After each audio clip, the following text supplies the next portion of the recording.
What's up, rockers? It's Pete. How's everybody doing? What's happening out there? Oh my goodness. It's been a crazy week. Been in and out of town. Went and did another private function, this time with the band Five for Fighting. And I thought I'd show you my my new Pelican case and how I'm carrying my fly rig. Just real quick. It's this one.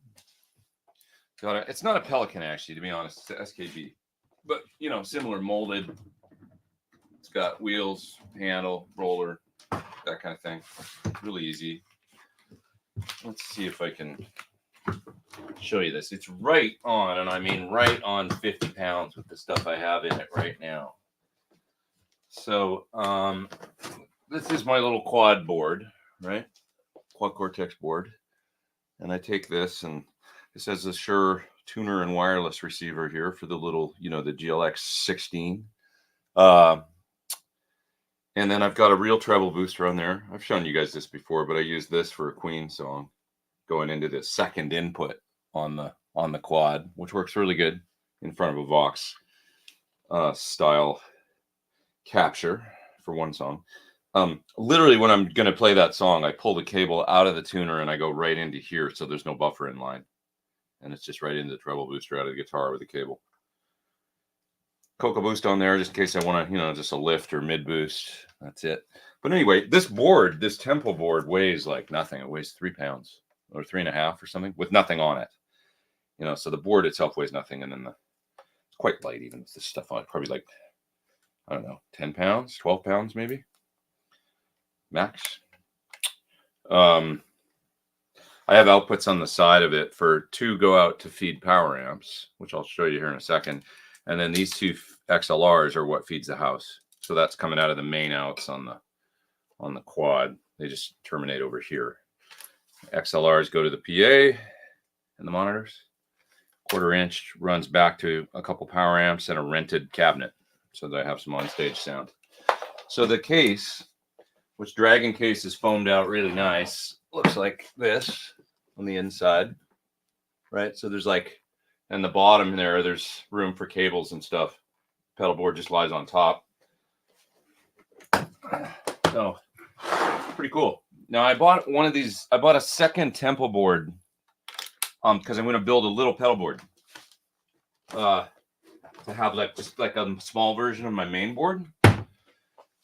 So that case will do double duty. If I want to take the quad pedal board, I can do that, or I take a little second pedal board that I'm having made, and it's gonna have a Musicom Lab switcher on it, the small one. It's just 4 buttons wide.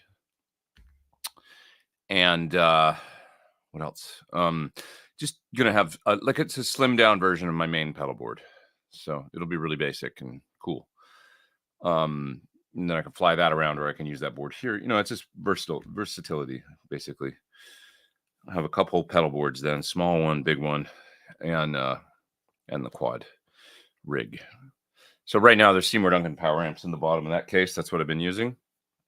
There's a new one that's going to be coming out, who knows when, but that I'm really excited about. So that'll be like a stereo, you know, sounds like tubes kind of thing, and isn't, but so can't tell you what it is exactly, but I'm excited about it.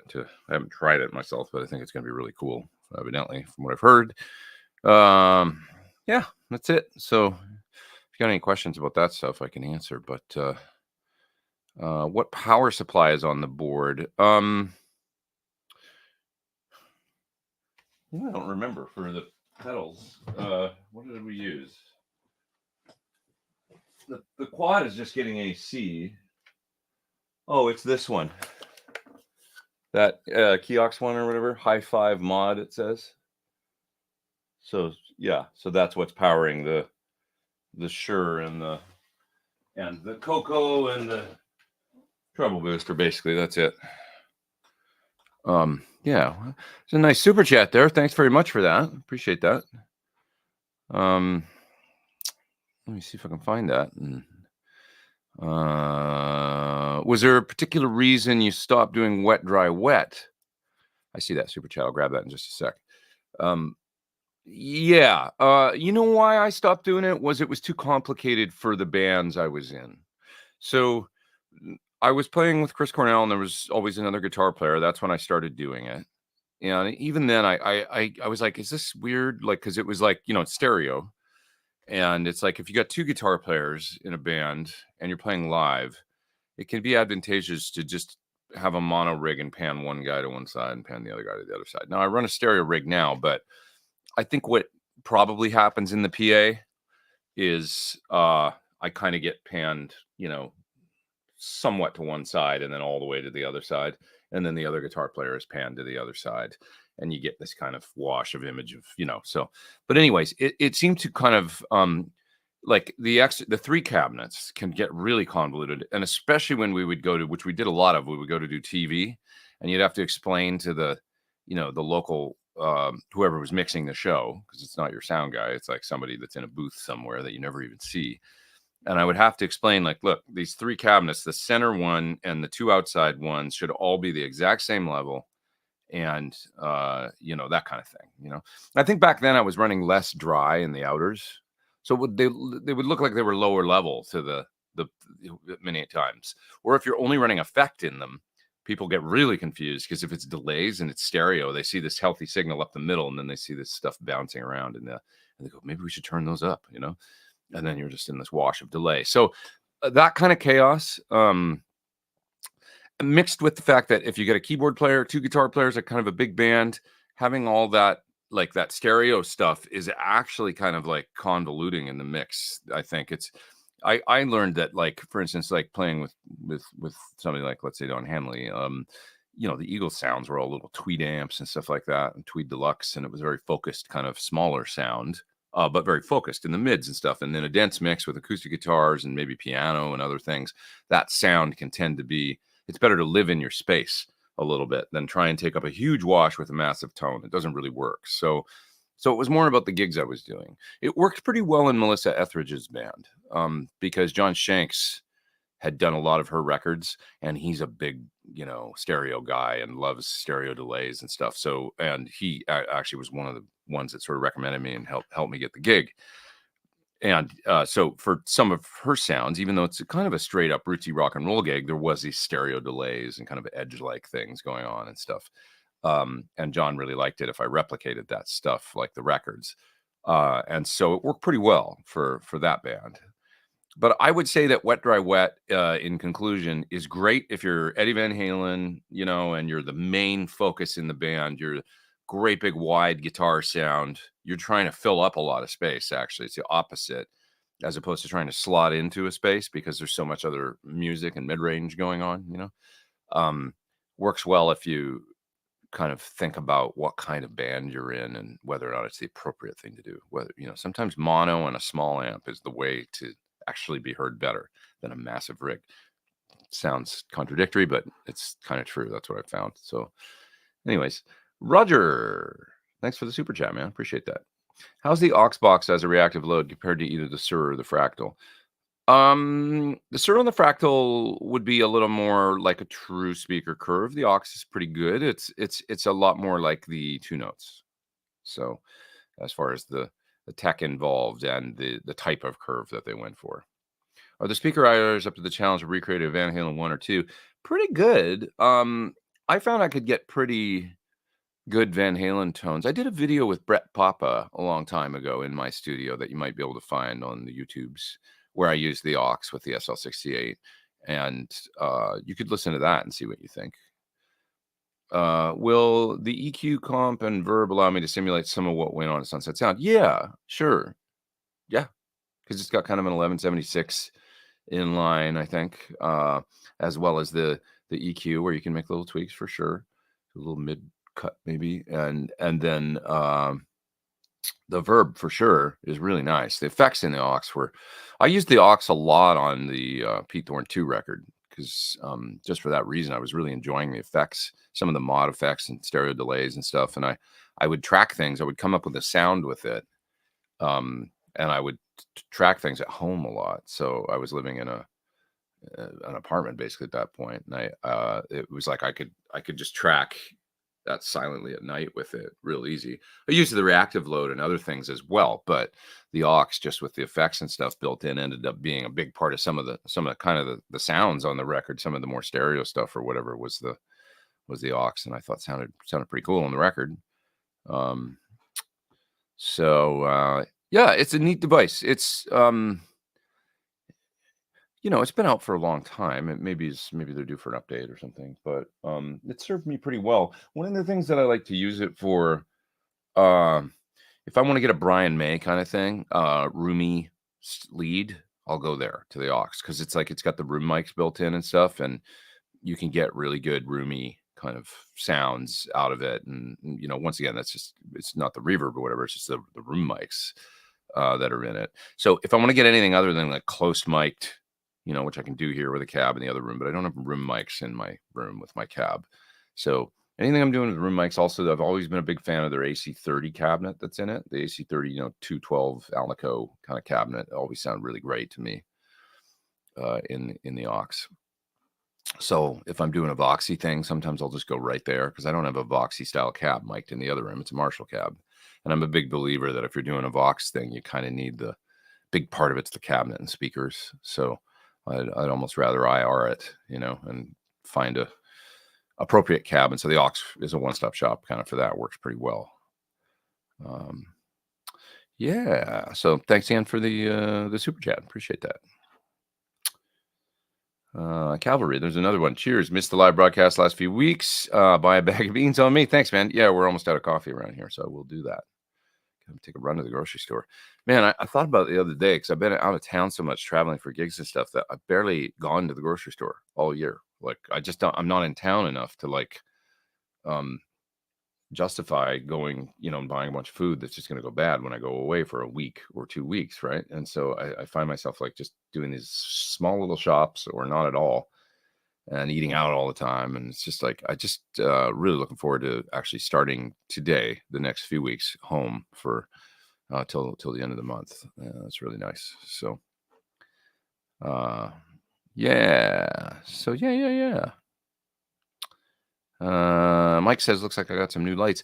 Yeah, I got, I'm just sort of moving things around, and I did get some new ones a while ago, though. It's fun. I don't know. I'm just trying to do different things with the room. I don't feel like I'm very good at it. Some people have them in some cool, I don't know, like there's some folks out there that seem really good at the lighting the studio thing, or maybe just organizing the studio in general. But anyway, that's not why you come here, I don't think. Mainly it's for the advice on food. No, pedal stuff. I was driving to see a gig at the Echo yesterday, or Echoplex, actually, in LA, in Echo Park. And I drove right past a pedal expo. And I thought, I should probably be there. It said Synth and Pedal Expo, and there was a lot of people in there. I drove by, and it was just like, it's like Echo Park, so it's arty. There's a lot of musicians that live around there, but it looked like a bunch of vendors with pedals out, or I don't know what. I hadn't heard about it. I didn't hear about it, so I don't know. But I had to get to the gig, and it was also time to go watch. I was actually going to drop my car off at the gig and then go watch the Oilers and Florida game last night, the hockey game, which I felt like, if anybody watched, I felt like the Oilers played great. I have to admit that Florida is a pretty formidable team. It's like, damn. But so I think it's going to be a good series no matter what happens. I felt like just both teams brought the total A game, and it was like, damn, it's crazy. Pretty good hockey, so, and that Florida goalie's a scary dude. Let's see. Dan there says, I got another super chat to grab there. I'll do that in a second. You picked up a Cocoa Boost last month after years of talking myself out of needing it. Wow, what a great pedal. It really is. It's underrated. At one point, I think they were talking about maybe not selling it anymore, and I'm like, no, don't do that. I happened to be out there. It was like, you have to make that pedal, So I don't want to speak out of turn, but I think they still are. But it was just a discussion that was being had. And it's just like, I just think people don't get it enough. Maybe I need to do a proper video for it, because I am a big believer in it. It is one of the greatest pedals for a lead tone, for kicking the front of an amp. Just a targeted you know, when you think about it, like if you do a Jose, right? Marshall, sure there's some gain in the tube and a little bit of overdrive or whatever. To gain boost in front of a plexi, the base. I'm talking about the basic Jose mod, right? But it's kind of a mid boost. It's like the way that the lows are shelved and the highs are shelved, and it just kind of kicks mids into the front and creates a little distortion and boosts into the next stage.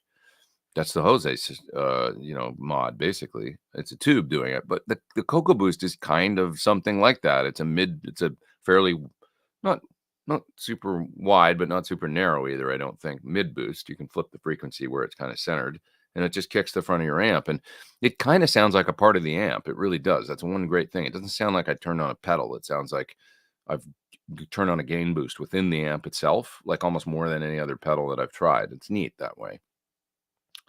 So, anyways, there's a few people asking me to comment on the SL67 or the Friedman Plex. It's funny. I was talking about this with Sir the other day, and he was like, he gets this question. He's like, he doesn't know what to say. All we can do is kind of highlight the differences. They're basically really, really, really similar. I mean, you've got a couple of, they're both plexis with a few different variations and feature variations. So, the Plex was designed to emulate Dave's amp. So he put it, the 50-watt small box lead spec. However, he's tweaked it over the years and he really loves that amp. And so that's what was the basis. The SL68 really started as an Eddie style thing. That was because I was there. It was like I have the first one. That's the first one right there.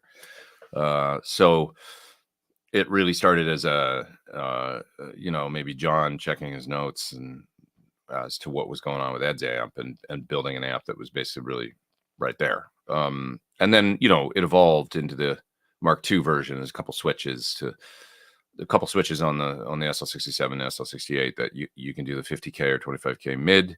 You can do the fat cap thing on V2 that just kind of thickens up the front end, gives you a little more low mids and stuff. And it gets you really, really, really good, solid Van Halen style, right there.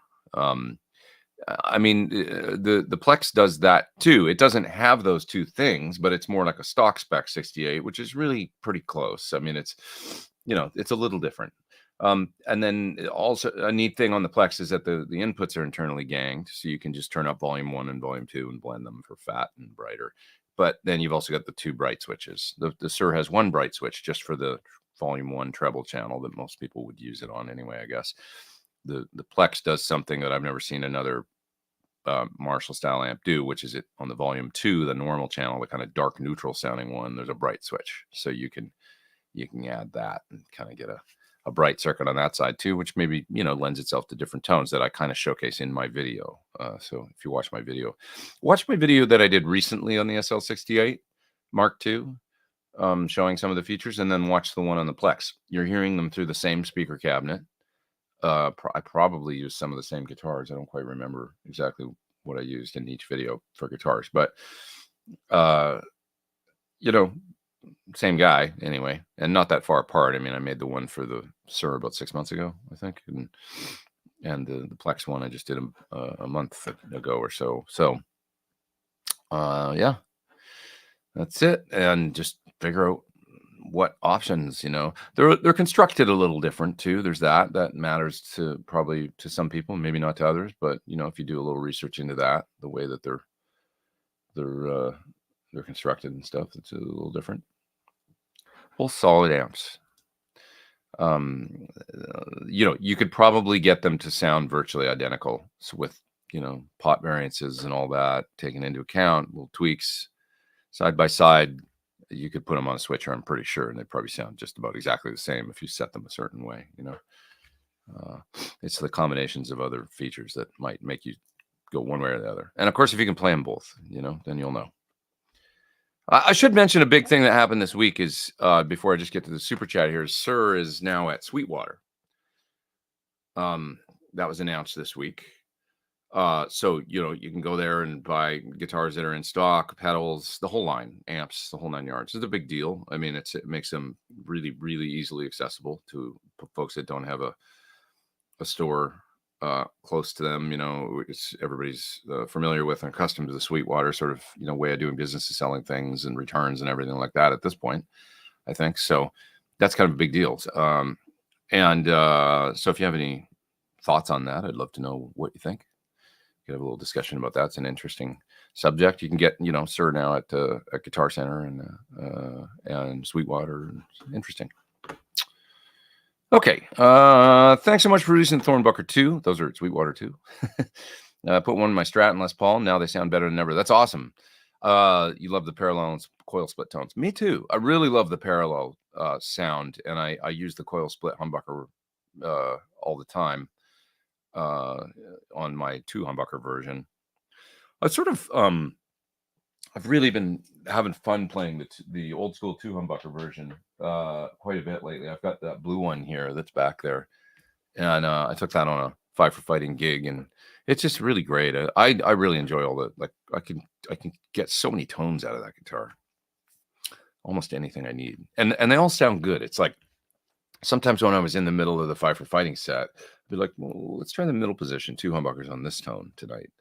Oh, that sounds good. And the night before I would have used the neck humbucker or something. It's like, ooh, this sounds nice for this part, and then you try the other one. Oh, it's just a different shade. It's like really nice, and but all good. Nothing too, I love the clarity with the Thornbuckers and in that guitar of mine. So all the positions are really clear and balanced. That's what we were setting out to do, and I think we really nailed it. And you don't think about it, and then in retrospect, you play one of those guitars and plug it in. It's like on the gig, it's like, oh yeah, all these sounds really work. It's just different colors, It's nice. It's not like, ooh, that got really dark and too loud all of a sudden, never feel that way about it. So it's cool. Yeah, all right. Let's see. I better move down through the old chat here. My wife seems to like when I use the Quad Cortex with headphones for some reason, says Tom Lind.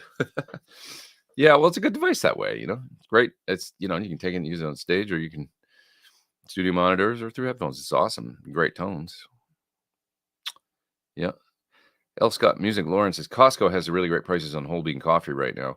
Man, I got to tell you, I've only been to a Costco twice in my life, and one time was a couple weeks ago, and I was so blown away. I remembered what the first time was like, but it had been a long time. Hadn't been back. And then just the other day I went, and man, you can get such crazy deals there, right? It's just bonkers. I know this isn't news, but it was like, whoa, that's a lot of water for however much, or toilet paper, or whatever. It's incredible. I'm just so used to not buying in bulk like that. I don't really do that, but I see the advantages. Do you own a Telecaster? I do, yeah. That's a question from Earl. I have a lot of Tele type guitars. My only, well, let's see here. I'll show you my. This is my. I haven't played it very much lately, to be honest, but I should play it more. I really want to get it set up. It's my 66. So this is it's kind of overexposed here, so it's sort of hard to see the color. I guess I could turn down the. Let me just turn down the exposure here so you can get a little better sense of what this thing actually looks like. Is that even working? This Logitech cam is kind of bogus sometimes, I think. Yeah, there you go. You can see the blonde kind of, it's a cream. It's not stark white, But anyway, this is you can see the transitional logo on it. That's kind of rubbed off a little bit here and there. It's a 66. So kind of second year CBS. Has a very unique neck on it. And I've played a few other guitars from this era that actually have the same neck. So there must have been one person sanding that just did this at the time, but it's kind of thicker down here. So it feels thicker here, and then it actually gets thinner here, which is weird. Usually a neck tends to get thicker the further you go up. It's not my favorite thing in the world, but it's still highly playable. And the reason I got this guitar is because it was affordable when you compared it to a 63 or something. It was like, literally like half the price of that. And it was still expensive because it's a vintage Fender. But as soon as you get, post, into the CBS era, it tends to dropped the price quite a bit. So it was quite affordable. And because it's a 66, it's still lacquer. They did lacquer till 67. So the neck's all, you can see it gets dirty and it's lacquer, the body's lacquer. So 67 was last year lacquer, and then 68 they started using the kind of poly finishes and stuff. And those guitars can be cool too, but they kind of lose the mojo to me after 67. So found this one and got it. And the pickups were this one was intermittent, the neck. The bridge was highly microphonic. I think the bass plate had warped on it, like they can do on vintage tellies sometimes. And so, I could have gotten this one maybe rewound, and then this one something, I don't know what. But I have the original pickups. But Ron Ellis made me a set of pickups for the guitar, and I put them in, and the guitar sounds like, after with his pickups, it's just like, oh my God, like they're so 3D and great sounding. So you'll see me play this sometimes on certain songs and in here, and in certain things. Yeah, just great guitar. It's been refretted by the store that I got it at. So it came from Japan. And it could probably use it just needs a little setup love. It's getting frets are getting just a little pitted, because I did play it quite a bit. And I just think it needs, I don't know, somebody that really, I always do my own stuff, but, somebody like Sir, maybe I can mow his lawn. And he can go over it one of these days for me. So I have a few, my vintage guitars are all 60s. So I only have a few, but I've got except for my Ibanez, I guess, the Destroyer. It's a 76. But I've got 64 Strat, 66 Telly, 63 335. So all kind of clustered within a few years in the 60s there. I would love one of these days an old SG. With the wide kind of flat neck, maybe with PAFs, like something like that. I'm never going to be able to afford a late 50s Les Paul. I don't think it's just too crazy, but something like an SG, maybe, like a 61, 62 SG Les Paul. I would love that. So that might be one of these days, something, if I find a great deal or one I can't refuse. This is an interesting observation. Your space is set up for practicality, which seldom lends itself to aesthetic nirvana. That's true. Yeah, with all the amps right here, it's easy to just roll back, and it's a difficult thing in here to find good camera angles and the lighting and everything. I could maybe I can get somebody else's opinion on it to come in here at some point and help me freshen it up a little bit and stuff, because it's been a few years I've been making videos in this room. But overall, I'm very happy here. So yeah. Well, that's a nice compliment. Ruben says, I adore your tone and phrasing. Thank you. Thanks. I appreciate that. Tom Lynn says, Florida doesn't seem like they should have a good hockey team.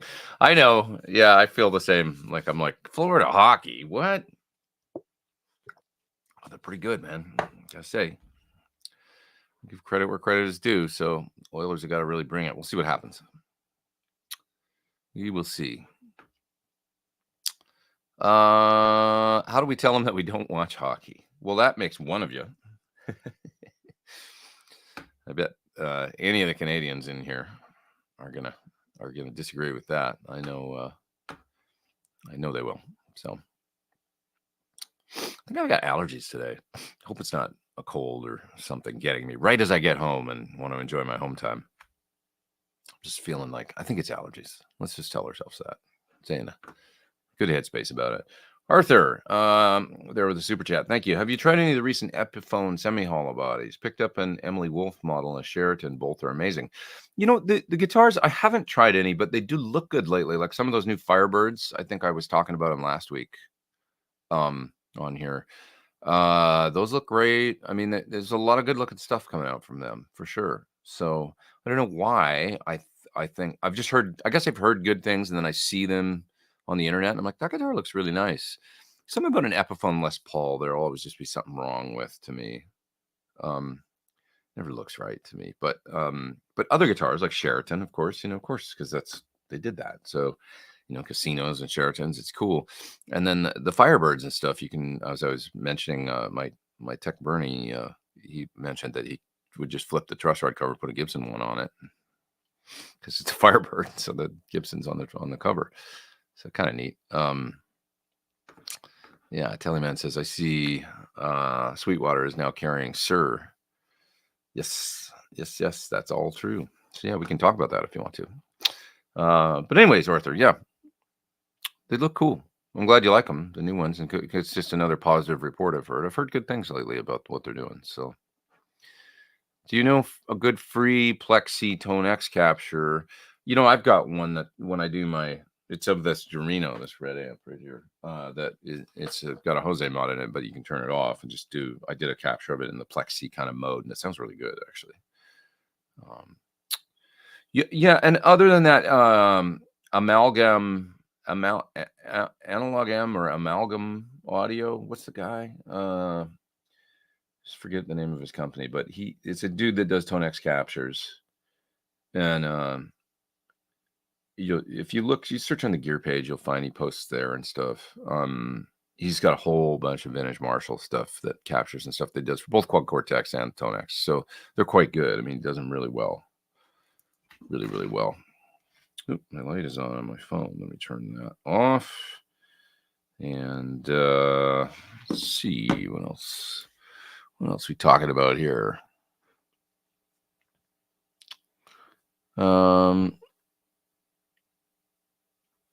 Braxall says, it appears your guitar I bought from Guitar Sanctuary I got for near like not any cheaper than Sweetwater.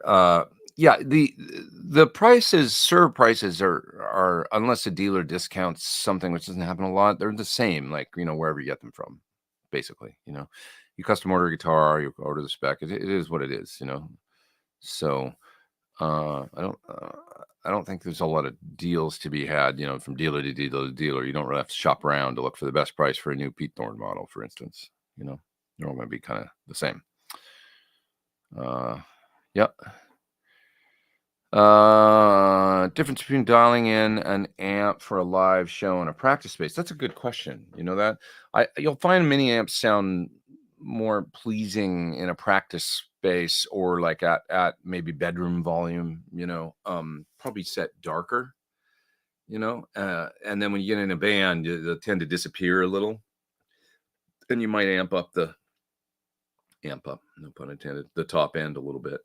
That's what I've found. Like amps like I'll give you an example, like an Ecstasy. Sounded really good to me when I was playing by myself, but when I got into a band situation, I always found it dark because it's kind of a dark low MIDI take on the Plexi thing. Might work great for some guys, but I found it dark. And yeah, but to sit there and play, in the Plexi mode, the blue mode or whatever, it was like, oh, this is nice sounding. It's got a friendly kind of feel to it. The friendly doesn't always equate to cutting through a band. So that's the main thing that I would say. And then the other thing is that when you're playing by yourself, you might tend to use maybe more gain. Maybe in a band, it can be beneficial to like dial back the saturation and to just a little bit less than where it's completely comfortable. And then you're getting the maximum punch and articulation out of the amp and stuff. And you just kind of learn to play it that way.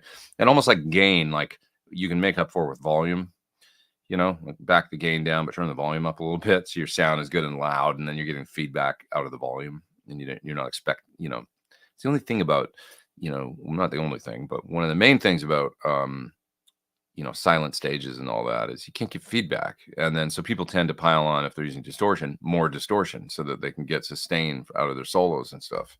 Because it's basically you're adding compression is what you're doing. You're distorting and compressing the signal more to help hold the note out more because you're not getting the natural feedback. Never a great recipe for tone, I don't think, so. What helped your program drums sound really good? Some great questions today that I've never had, and it's kind of keeping the flow going. I really like it. The program drums sounding good.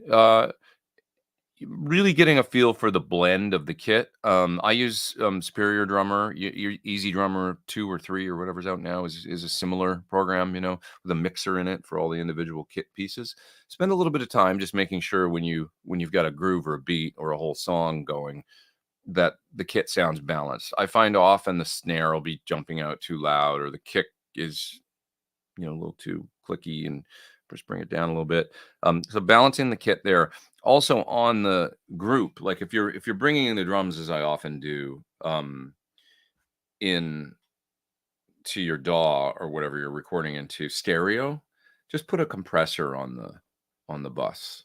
Something maybe 1176 with kind of a medium quick attack, fast release, a 2-to-1 or 3-to-1 ratio or something, 4-to-1 maybe at the most. And then a threshold where you're just getting like, 4 dB of gain reduction on the kit at the most, kind of thing. And you'll hear the whole kit kind of come into focus, and it glues it together a little bit, brings up the room sound a little bit, and makes it sound a little more real.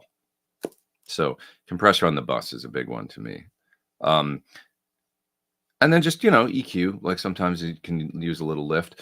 I'll give you a little secret. One thing that I use on drums sometimes, Apogee has a plugin called the Symphony Channel, I think. And the Symphony Channel, it's a simple channel strip plugin that you can buy from Apogee. It's got a simple EQ in it, like a 2-knob compressor. It's so easy to use. It's kind of like a console channel strip plugin. It's got a distortion knob in it, or, drive, that kind of adds harmonic stuff to the sound. Just bringing that up a little bit on the drum kit, it just sounds a little more lively. Just gives it a little kick in the ass or something like that in a really cool way. So look for that Symphony channel strip from Apogee. Quite like it. You can use it. It's a great, quick. I love plugins that you can just dial up quick and use like really fast. I like guitar pedals and stuff that you can do that with too. But I'm going to take a look here. I'm just going to look here to make sure I've got the name of that plugin right. It's called it's $99. Apogee Symphony Channel ECS channel strip plugin. Looking at it at Sweetwater for $99. So you can see it's just got this very simple EQ, and on the right side you'll see an output level and a drive knob. That drive knob, man, on just about anything, acoustic guitar, like anything, you just add a little. It's like an exciter almost. Turn it up a lot and you'll hear obvious distortion, but down low, it just, as soon as you crank it up just a little bit, it's like, ooh, that sounds nice on drums. So, and it's got a simple compressor in it, so you could use that channel strip plugin to put across the bus and add a little compression on your drums bus. That'd probably be a good thing. So there you go. Okay.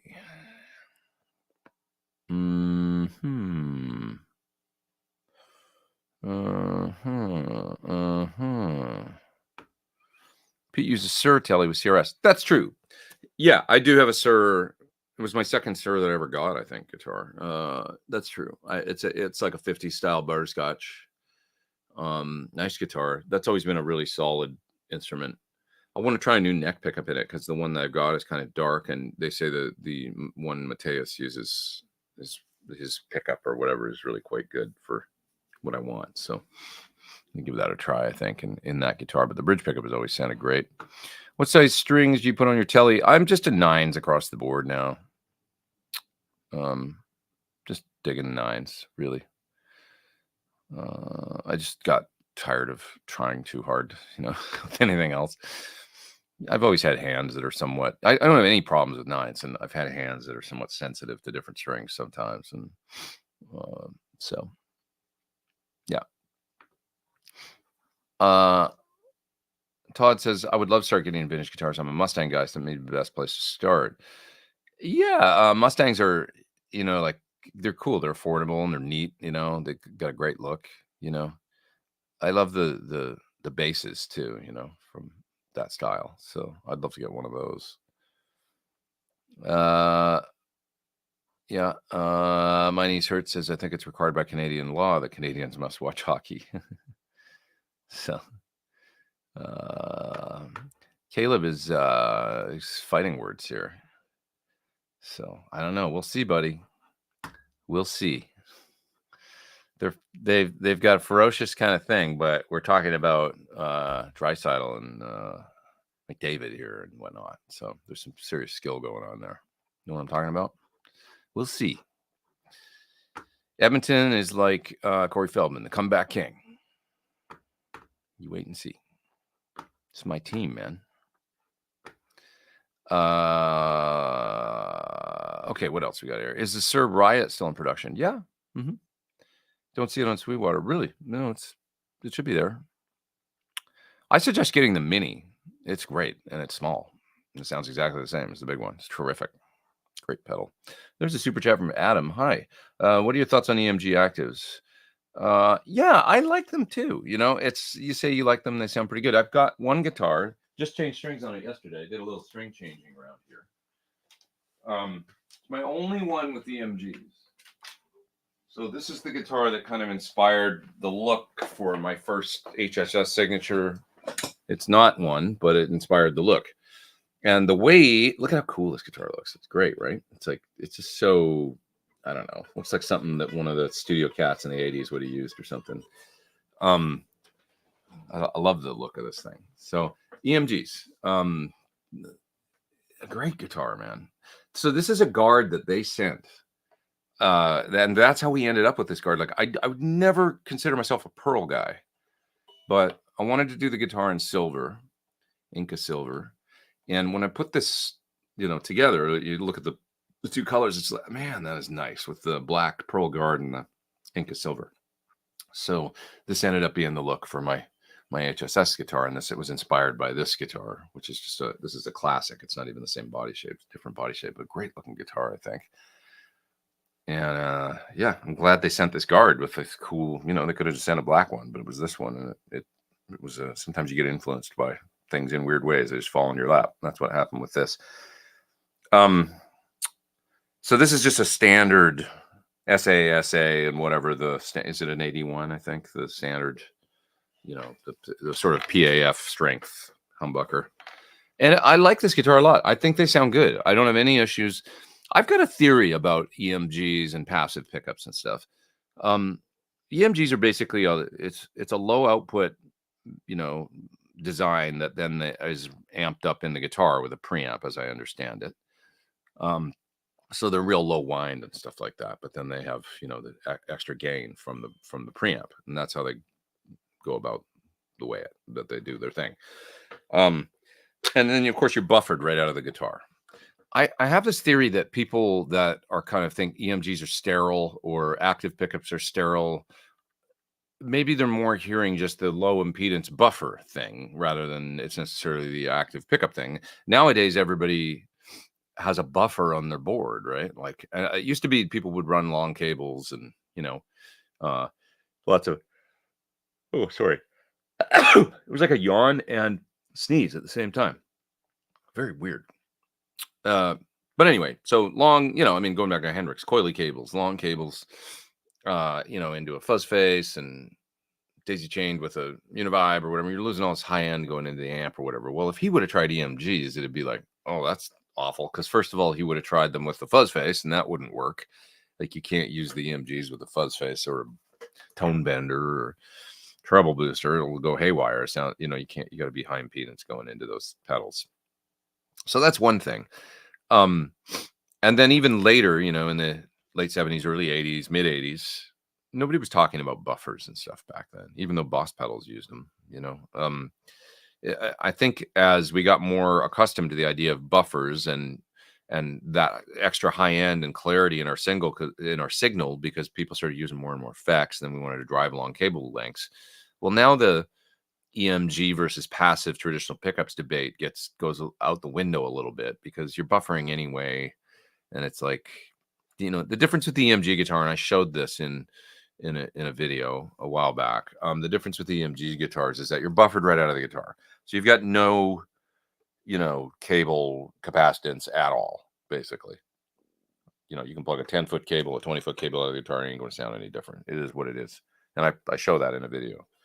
I think I did it for the Shure Wireless, actually. I was explaining that when you use something like a wireless, that you're buffered right out of the guitar, and that's something that just part of when people talk about the wireless changes your sound. It's like, well, it's not necessarily the wireless, it's the fact that you've got a low impedance signal. It's still your guitar and your pickups, and then there just ain't nothing affecting it after that. Actually, so in other words, what changes the sound isn't so much the wireless, It's the cable that you would use out of a guitar with high impedance pickups and passive electronics.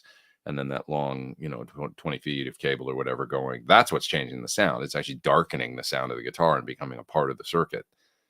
So when you eliminate that, you're actually getting the true sound of the guitar more. Does that make sense? I don't know. So that's just a little philosophy that I have about active pickups in general and buffers and why people think about them the way that they do. Yeah, it's all kind of semantics, I guess, at the end of the day, if you like the way they sound or if you don't.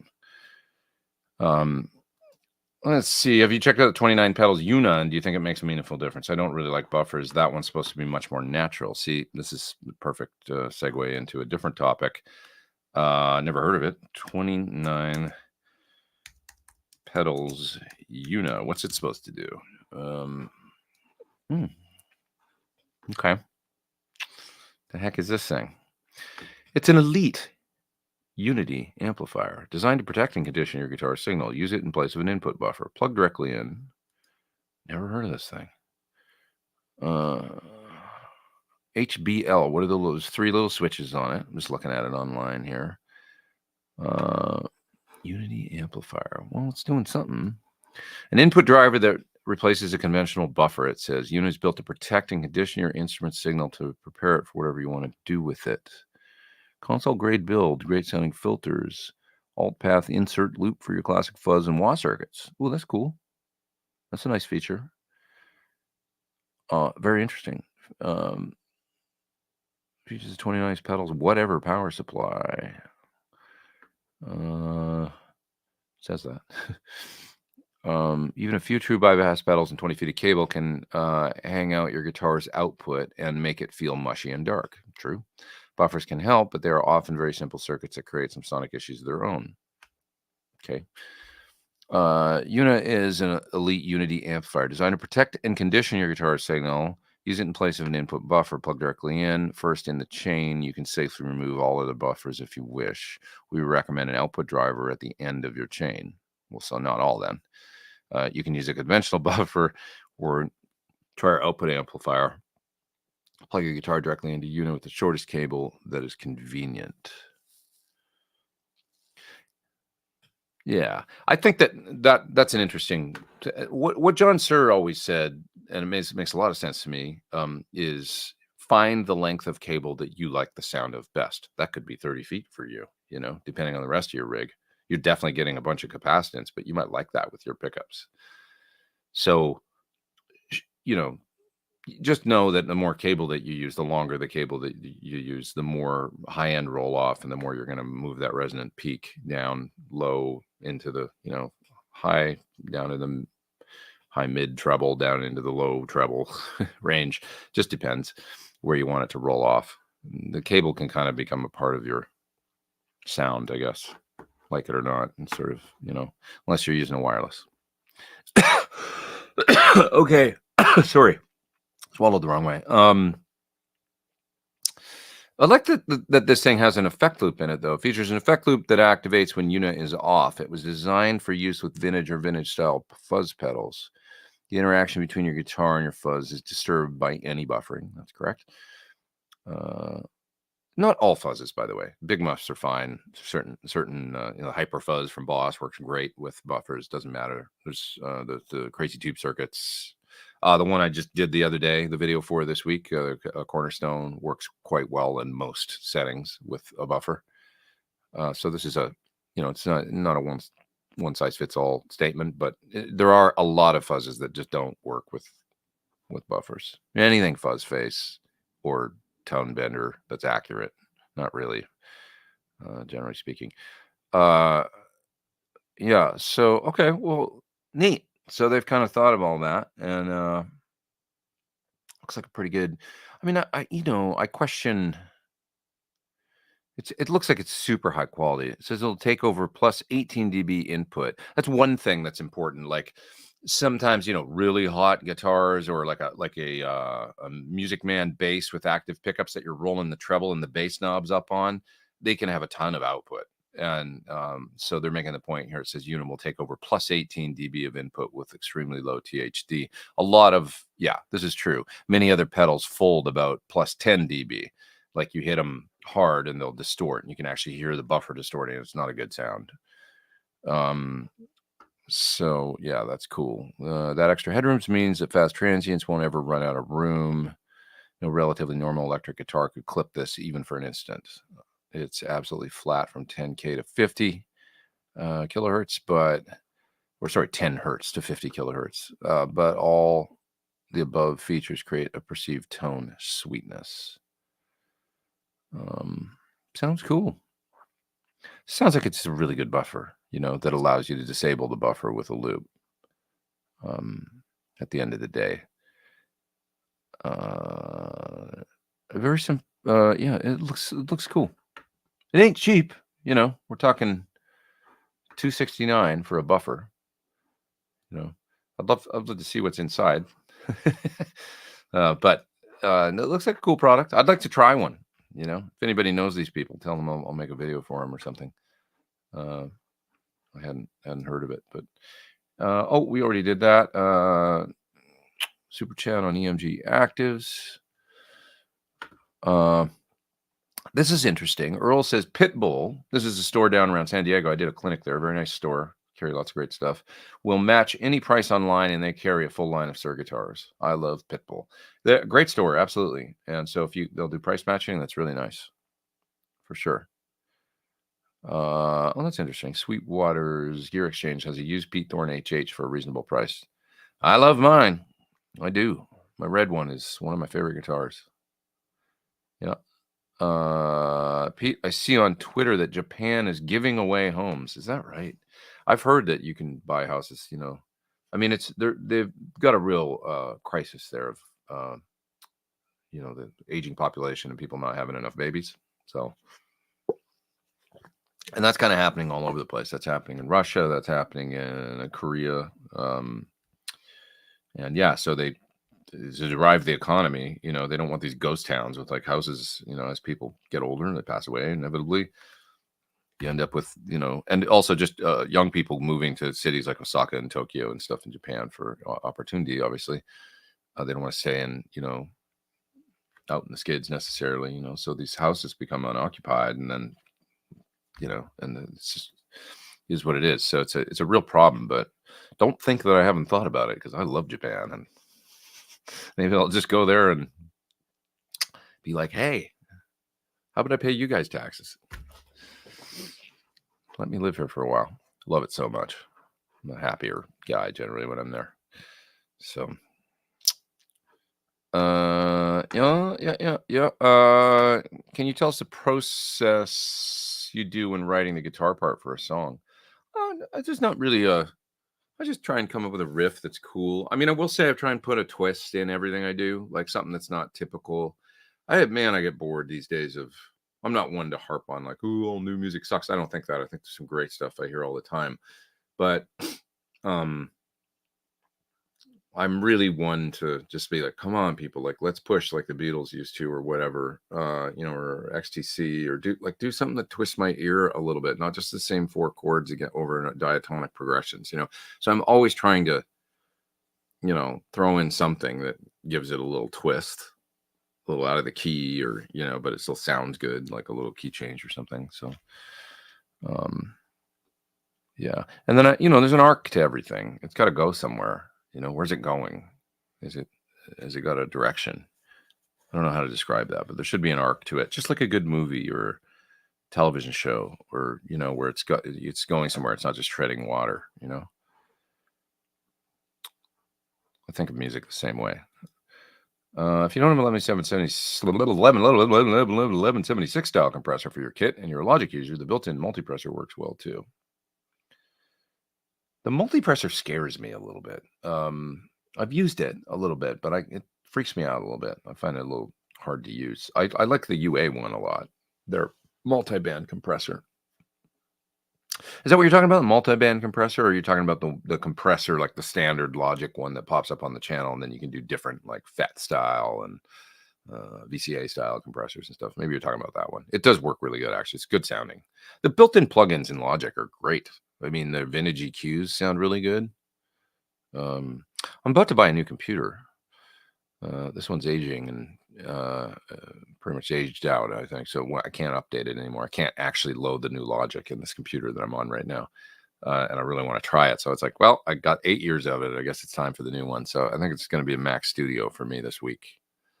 Got to take the plunge and probably a new 27-inch monitor and just move forward. Probably be a day or two of updating and transferring and all that crap that you got to do, but then I'll be rocking. Faster video editing, the whole 9 yards. Thank you for that super chat, Paul. I'll get that in just 1 second here. Pete, running crank SLCC8 in Variac low mode into a reactive load and slaving. Where would you set the amp master so as to not slaughter the output tubes? If you're in low mode anyway, you're kind of not stressing things too much, but I would probably just, if you don't mind, I can tend to kind of like the sound actually. I mean, just bring the master down enough to where you'll reduce it, and then all of a sudden, just right where you hear the volume drop 3 dB or so, that's perfect. Or a little less if you like the sound. You'll notice that you do lose a little bit of, as you're not collapsing the power supply as hard in the output section of the amp. You're just nailing the phase inverter more so as more and more you bring that master down. But there's a fine line where you might notice that it's just like, ooh, right there, it feels like a little more controlled, in a good way. Like it's not quite as, like losing its, and sagging and stuff, Not that it ever does that too much. It's a great sound. That's what we love about it. But where it's got a little more clarity all of a sudden, palm mutes and stuff. And right there is it, master can be a good thing. Paul says, thank you again for coming outside in the cold to say hello to my wife. Oh, I remember you, man. And I, after the last CRS show in Morristown, really made her first live rock show experience complete. That's right. I remember. That was her first show. Was so very gracious of you. Hey, thanks, Paul. Nice to meet you both. Always nice to meet people that dig what you do. And I'm just glad that anybody gives a crap about anything I do. I'm lucky. It's I love doing, I think it was like, I kind of always liked them, but I think even more so like post-pandemic and stuff, I realized I really enjoy meet and greets and just meeting people. I meet people every day that like in coffee shops and stuff. They're like, oh, you're the guy that makes the pedal videos, and it's like, they're always like, oh, I don't mean to bother you. I'm like, no. It's cool. You're a guitar player. Tell me about yourself. What do you do? Like, what's your deal? And I'm always trying to be like that because it's cool. I love meeting people and talking about them, but that's why I do this. I don't know. Connection's a good thing, So anyway, thanks again, man. Appreciate that. Thanks for the super chat. You guys, thanks for all the nice super chats. So we're going to be able to stock up on some coffee, get some oat milk for around here. It's going to be delicious all week long. New version of Logic Pro has some AI features that really improves the session drummer feature. That's what I was kind of wondering about. That also has built-in arranger features for keys and bass. Have I checked it out? No, I haven't been able to because I can't update. I've got a laptop I could put it on and update, but my studio computer where I really do my music work is this one, and so I can't get it on this. So it's like, oh, okay. I had planned on, after the CRS, all the touring this year and stuff, I'd told myself it's probably gonna be time to get a new computer. So, and here we are. And this one still works good for most of what I do, but it's 8 years old. It was at top of the line 8 years ago, so it's still pretty fast and stuff. But I think I'm ready. I'm ready to just, the Mac Studio looks really cool. It's got all those, I got a dock here that's just loaded up with hard drives and my iLock key and all this crap. It's going to be great to get rid of that and just have a little cleaner desk set up with the ports right on the computer. I can kind of tuck it away. It'll be cool. So, yeah. All right. Kiesel just made a lightly scalloped guitar. Any thoughts on them if you like that type of neck? I have no problems playing scalloped guitars, really. I scalloped a guitar myself when I was a kid, and I don't find it difficult. I always liked really big frets, and I grew up on 6100s, so it's not really that different to me. Yeah. Philex got me into 9.5s, and I've never looked back, says Arthur. Yeah, I used 9.5s for a couple of years, 4 or 5 years. I was on those Primo Slinkies. Really liked them, and then I just went to 9s. I was like, you know what? It's fine. You know, I don't know. Just my hands. I get older. It's like I'm gonna play 9s. You know, I'm never gonna go to 8s. I don't think, unless I have developed tendonitis or something. But let's hope I don't. But yeah. I like 9s. Dude, I just swapped Fralin Blues specials for the Sur V70s in my Strat today. I have to say the Sur beat out the Fralins. That's interesting. It'll be a very different sound. There'll be lower output, so you probably notice more clarity, right? They're way more of a V70s, a 5 point, something K, I think, pickup. They're gonna have more chime and more clarity and more cluck in the in between, a little less output. So it might be just just the ticket for whatever you're looking for, a little less grease. Probably the Blues special is more similar to the Sur. Do they make a V63 Plus or something, or V60 LPs, the low peaks? Those are probably a little more like the Fralins, I would think, greasier, middier. Yeah, different strokes. Yeah. Do I know of a decent short scale guitar? Well, I mean, a short scale. So how short? Like, because when I think of like a Jaguar or something, that's short scale. It's if you anything Gibson, obviously over a. But are you talking about shorter than that? What's a Mustang? Maybe a Mustang. We've been talking about Mustangs today. I'm not sure if a Mustang is. I think it's shorter scale than. Let's see, Fender. Mustang scale. Tomo is a big fan of the Mustang. Oh, 24-inch. Yeah. So maybe a Fender Mustang. Might be fun for you. There's a few options. I thought it was a shorter scale. About a PT15 IR, says Jim. Love it, but my question for you is whether the head shell is the same as a Badger. Yeah, it is. Same size. And I have a Badger case that fits it perfectly. So yeah, you're all good with that. We kind of did that on purpose. I remember because I had a case I've got this one cool road case that can fit a Badger. Originally I had it made for a Badger, a little small pedal board, and has a thing for cables and everything in it and stuff. I was like, it'd be nice to be able to use that case. Why don't we just make the head the size of a Badger? So I asked them, they're like, yeah, we can do that. Let's shoot for Badger size. I was like, great. So I think that was my thinking. Yeah. Do you still have the Gil Urine? I do. I love it.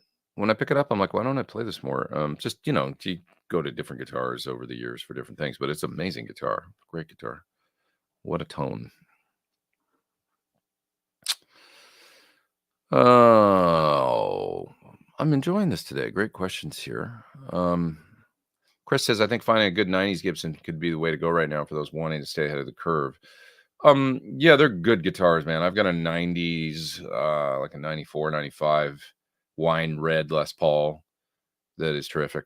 Just a great guitar. They were making great stuff back then. I mean, it's, there was always a little inconsistency and stuff, but if you find a good one, they're really cool for sure. For sure. What thickness picks do you use? I use Altex 0.73s, generally speaking. Not all the time, but there's one right there, one of the yellow ones. They make them in black now too. But yeah, just these Altex 73s. They work good for a lot of things, I find, like acoustic guitar, electric guitar. So I found, when I was playing with Chris Cornell, I started using these. I would always play at least a few songs on acoustic at night, and it was nice to not have to switch to a different pick, because I like lighter picks on acoustic generally. Like given my preference, I would probably use 60.60 on acoustic and maybe a nylon. I love those on acoustic. It's almost like a built-in compressor. But this was enough. It's a bit of a compromise, a little heavier, but work great on electric, and then it would also work good on acoustic. And they last all night. I could play a whole gig on one of these. So Altex 73s, good stuff. Yeah. Angus used wireless in the studio. He did, yeah. Well, and that's kind of a unique. His wireless definitely colored the tone because it was the Schaefer. I have one right here. thought I did. Where's my Schaefer? What did I do with it? I don't know what I did with it. Well, I was going to show you, but it's around here somewhere. I must have moved it. I don't know. Anyways, you know what I'm talking about. The Schaefer Vega wireless. It had a built-in compander, compression, expander circuit that had electronics in it, and also kind of a boost. You could get a boost out of it. So he liked the sound of it, and he started using it on Back in Black, I think. Any news on the PT50? We're working. We've been making great progress. I don't really want to give up anything but it's just going to be kick-ass. It's going to be very versatile, more so than anything we've done. And with a ton of options for, all the way from, always will have a great clean channel, no doubt about that. And then besides that, the distortion stuff, you'll have some options there for switching that'll be like really cool for anything from, I want it to be plexi or a little more like plexi, super bass or something, or a little more, I want more gain. I want like the PT100 sound. I want the old PT100 sound with tons of gain, like how to tube gain boost in and all that. Or I want somewhere in the middle or whatever, all that stuff. It's all going to be in there. It's going to be kick-ass. Killer. All killer, no filler. Right. Jason says, I'm here to confess to grand larceny felonies for stealing several licks from your fuzz demo this week. Thanks. I enjoyed that one. It was a really good pedal, that one. Also, by chance, came across the first PT15 demo with Laurie and nabbed a few from that as well. Boy, I've told this story before, but she did that solo in one take. It was first take. She played it and it was like, okay, you're done.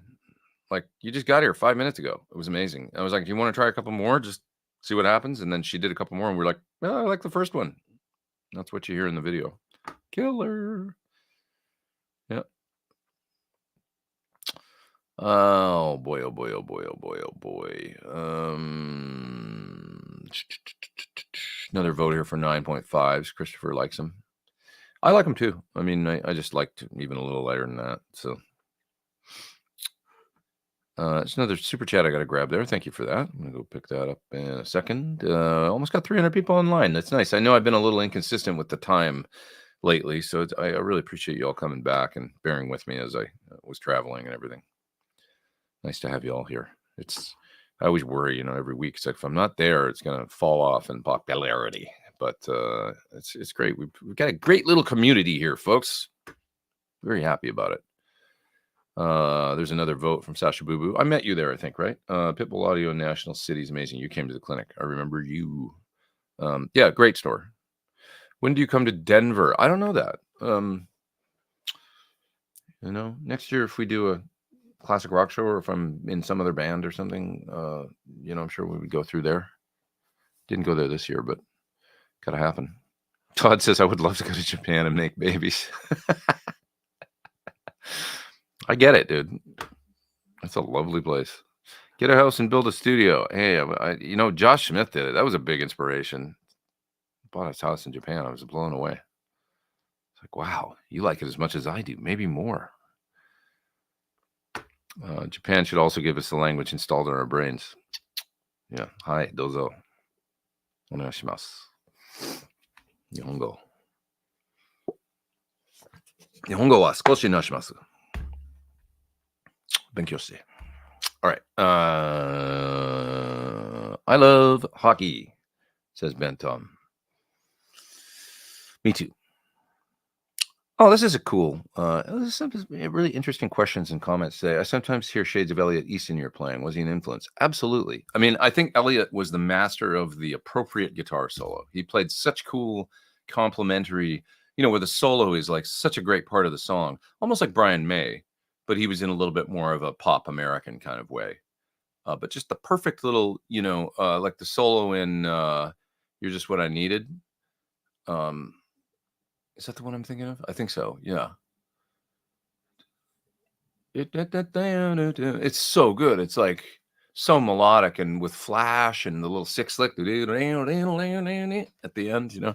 It's such a great solo. But he's got a bunch of them that were just nice. Really cool guitar playing. Yeah. Yeah. Oh, you guys are saying you like that riff I came up with in the Cornerstone Fuzz video. Thanks, man. Yeah, I kind of that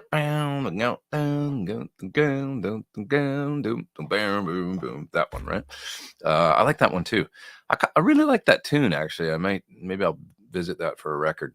In the same way, like it's kind of a Kyushu blues off my last record kind of groove, I guess, with the fuzz and everything, you know. I think Kyushu Blues, I used a treble booster on that with my Strat into the SL68. That was a fun tune. What do you think about Marshall SV28? Really good. Have one that's amazing for Van Halen with 412 greenbacks and EVH Frankie. Yeah, I mean, they're terrific.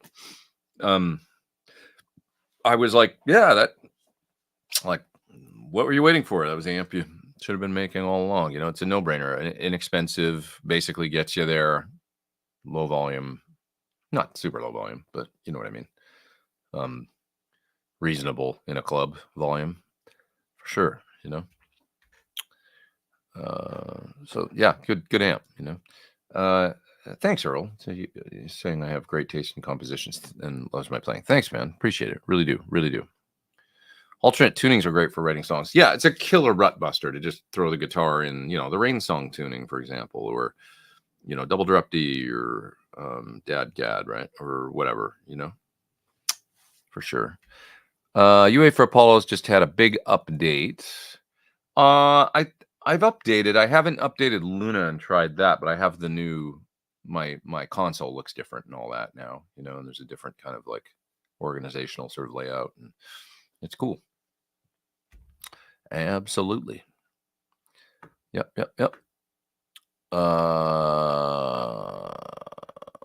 Oh, you were entertainment speculation. We were talking about the Logic compressors earlier. You did mean the multipressor, not the regular one, typically used for the master. Yeah, the multipressor is the multi-band. So for those out there that don't know what multi-band compression is, it's basically like it divides the audio up into different frequency ranges and just compresses those separately. So you can set a different threshold or ratio and stuff for, you know, the lows and the low mids and the high mids and the highs, you know, and in that way you can get a sort of, the thinking is a more transparent compression if you're using it, say, on a whole master bus. You know, many times the kick drum is really pounded and loud, you know, so it'll just dive that down and stuff without sucking the whole mix down. Kind of cool. So Chris Quinn says, doesn't changing computers give you anxiety? Yeah, always. I mean, I try and do it as little as possible. It's always you know, takes a while and stuff, but you know, to be honest, I've found that like it's you know, a couple days of work and all that, but generally when I get onto a new machine, they've made it with the, you know, migration assistance and all that easier now than it kind of ever used to be, and it generally all goes pretty good. And I kind of like, oh, what if I don't have this or I miss that, you know, on my old computer, or some file that I'm missing, or it's like I'm always on to the next and doing the, you know, so I'm not, I can, as long as I've got Final Cut Pro, Logic with most of the plugins that I use all the time, um, you know, and all that stuff gets copied over. It's like I don't really use anything else, so it's like, you know, it'll be fine. So yeah. That's Arthur says, yeah, basically connect your Macs together, do one transfer. And I'm going to get, when I get a new Mac, I'm going to get a way bigger drive. There's part of me that's like, I did this on a laptop once where I didn't transfer everything because I was like, you know what? I don't want the mess that is my old laptop to be my new laptop. So I'm going to just start fresh. And that was kind of cool. That's what I mean. I kind of like, you know, you can always go back and turn that old computer on. If you need something, you can get it. But,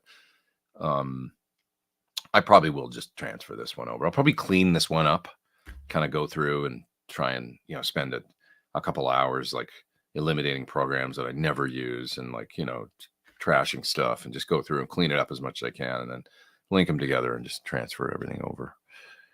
And then it'll be Logic installations and Final Cut installations and hours and hours and hours of that stuff, but whatever, you know. Do you humidify your acoustics? Not really. Yeah, I know what you mean. If you got problems, belly and high action, that's a problem. I should probably double check, you know, some of my guitars, my Martin and stuff, and see what's going on. But Taylors, I find, are generally pretty consistently. Well, it's been a minute since I've looked. I should take a look and see. I got to get that. I've got a Takamine back there that I really love, actually. You see it hanging up back there. I got to get that guitar looked at. The electronics don't work on it anymore for some reason. Had a good sounding pickup in it, so I got to get that fixed. A little bit of acoustic love. Excuse me. Jesus. Sorry. Oh, man. All right. New Mac. If you're going for a studio, don't put anything you care about that you can't just easily reinstall on the internal storage. If you're going for the studio, don't put anything you care about that you can't just easily reinstall on the internal storage.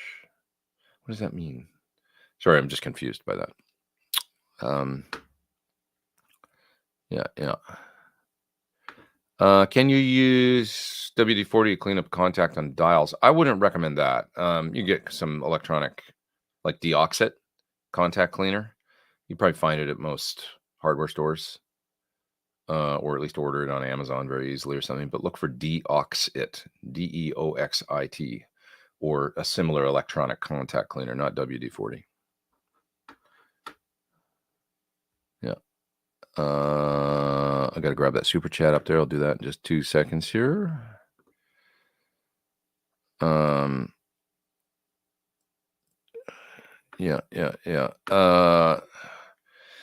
Looking at Mac Rumors website, they say Mac Studio is at the end of cycle. Last update was June 23rd, 370 days ago. That's interesting. That is a long time. Look for a refresh soon. Well, the big keynote is tomorrow, or whatever they call it. The big developer thing where they're supposed to announce all kinds of new AI stuff and iPhones, but who knows, maybe they'll announce new Mac Studio or something. Not really sure. But, the reality is I never care about this. That might lend to better deals, I mean, if it's the last gen, whatever, it's like, it's computers. For what I'm doing, I'm not, programming and making video games over here or doing super intensive, 8K video streaming, editing and stuff like that. Computers are so, like I say, the one I have right here actually works fine. It's like for what I do, for my work. So I never worry about it. I just get I bought my MacBook Pro, and I think it's the M1 chip, super fat, and soon then M2 came out like 2 weeks later or so. I don't care. It's like the thing does what I needed to do. It works fine, and it's faster than I'll ever need. And you know what I mean? I don't, it's like at some point music recording became like word processing for, it was like the computers got so powerful that running something like Logic is like no sweat. They don't even, bust a sweat. The computers are so capable now, you can pull up huge sample libraries and have 100 tracks going and stuff, and it'll record and play back and just be seamless. So with even computers that were out 3-4 years ago, 5 years ago, it's like, so I don't worry about it that much. Can you get a great Eddie tone out of a Badger 30? The the one show I did with Sebastian Bach and Steve Stevens, we did Hot for Teacher, and I was playing a Les Paul in it, and I used a plexitone from Carl Martin through that Badger. And that was, I got a text from Eddie himself who said, man, I was on YouTube this morning and I came across this video and I was like, who's that? That guy's got good tone. And then I realized it was you. He goes, man, you do a good me. And I was like, I didn't know what to say to that. I wrote a text back and I was like, well, I'm thoroughly shell-shocked right now, and you just kind of made my year. So, but that was so sweet that he said that. That was way back in like 2012 or something that we did that, but he liked it. So and he said specifically, he mentioned the tone.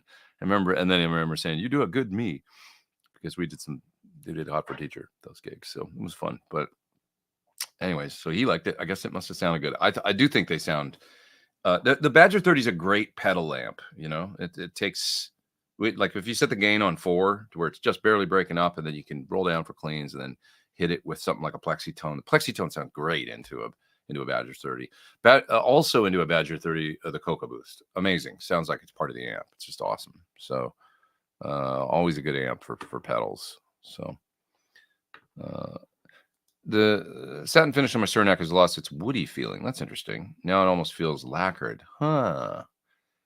Any tips on getting back to the natural? That's a question for them. If it's smoothed out, I know what you mean. The satin is it's got a little bit of more not tacky, but it's got yeah, woody, like almost feels like a grain or something to it, but then it can smooth out in sections. Maybe if you, that's a good question. I would send a message to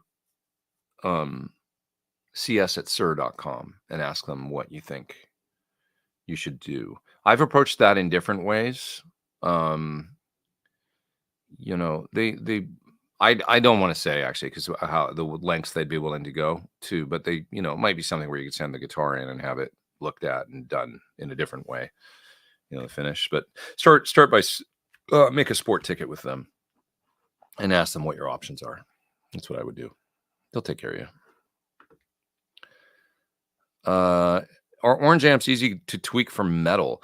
I think of them as kind of doom stoner, big bass. Like they're not shred metal. Orange is more like tight. Orange is more like big, not tight. A little more big, sludgy, that kind of thing. That said, I mean, they've got different amps across their line. There could be ones that I haven't tried but that's the way, at least the vintage ones to me, more so than a Marshall. They're always like, big grindy distortion. Not super tight, but can be cool for like certain things. So, depends on the metal you want to play, I think if you're doing Metallica or something, it's probably the wrong, or anything thrash or something, you want something that's tighter and a little more vicious. So when do you come to Sweden? I'd love to go to Sweden again. I've only been to Sweden once, which is crazy because I've been in Norway like a bunch of times. I was just in Finland. So in Denmark, a bunch of times. Sweden, why do I never make it there? I went there in 2008 and really liked it. So hopefully I'll get back at some point. Yeah.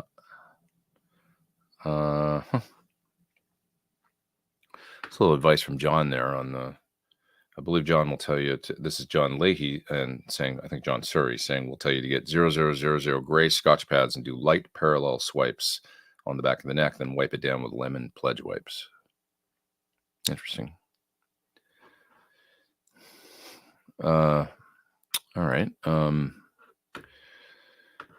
Who's my favorite jazz guitarist and who's my favorite punk guitarist?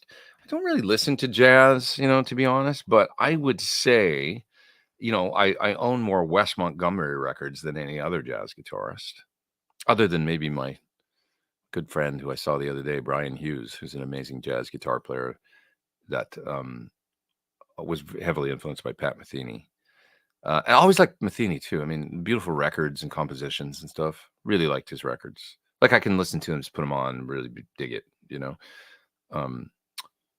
So I love Scott Henderson too. He's a bit more, fusiony, I guess, but he's got such great phrasing and cool lines and stuff. Favorite punk guitarist? I mean, I gotta say Steve Jones, because the Nevermind the Bollocks album had a big effect on me as a little kid. The tone, the viciousness of it, and the guitar sounds amazing. I was like, that sounds like nothing I've ever heard. And I was like 10 or 11 when I heard it, but getting, heavily I was into a lot of, Beatles and the Who and stuff like that. But then when I heard that, it was like, that is so vicious sounding. Like it was really cool. He had such an aggressive tone, like maybe pre-Metallica, there wasn't anything that was that aggressive. It sounded like the guitar was like ripping out of the speakers. And supposedly it was a twin, How did he get that sound out of a twin? What else did he use? It's pretty wild. But the sort of, attitude on that record, that was he'd have to be my number one pick, which is, probably a lot of people's, right? I would say. Any suggestions for the perfect FR solution? Well, my favorite one is the Atomic CLR wedges. They sound fantastic. I mean, there's just a great wedge, like that you could use for sound reinforcement for, a monitor. Just terrific. Really like. There's a lot of them out there though, so I'm not a super expert in it. It's not like I've tried, this QSC and all these different ones, but I've tried the Headrush are pretty good, and they're quite inexpensive. The CLR though are really great. I like my little Bose speaker I have too. That's got you've seen me do a video on it. That sounds really good for, I've seen people also like street performers using them, and they sound really good all the time. It's really portable and light and battery powered if you want it to be. There's Dylan with a super chat. Congrats on your Oilers. Well, not so much last night, but my impression of you. I've been on here for 2 hours. I'll go in about 5 minutes, 40 minutes elapsed. The nice thing about a Marshall Plexi when you crank it up to say, yeah, well, it's just because I enjoy being here, So I've been on for an hour and 25 minutes now, and I'm going to go for another half an hour. And we got 299 people. Somebody call up a friend and tell them to log on so I can cross the 300 mark here. Please hit the thumbs up if you don't mind too. That'll help spread the the algorithm and all that. And other folks will watch tomorrow, maybe when they're on their way to work or something, driving, listen to us wax on about guitars and amps and effects and pedals and stuff. Let's see. Lately, every time there's a Mac OS update, I get anxiety. Something will stop working, says Entertainment Speculation. There we go. 301 people online. Yay, we made it. Yeah, I always look, and try and double check and make sure that everything's working. I've heard all good stuff about Logic, though. That everybody's like, yeah, it seems to work, no problems. The update's awesome. It's got all that new stuff in it. Stem splitter thing, which is going to be a game changer for learning stuff. I know it. And for those that don't know, that's like it's like uses AI to take a track. You can pull a track in there and then say, I just want to hear the guitar, and it'll split out the guitar by itself. Amazing.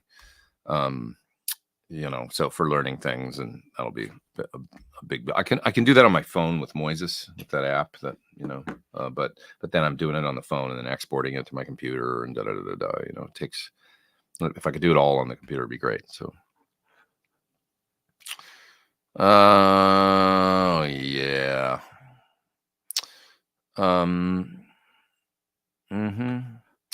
Back the old machine up to empty hard drive. Yeah, I usually do that. And then if you need anything, you just plug that drive in and copy over the things you need. Yeah, I'll probably buy a cheap drive.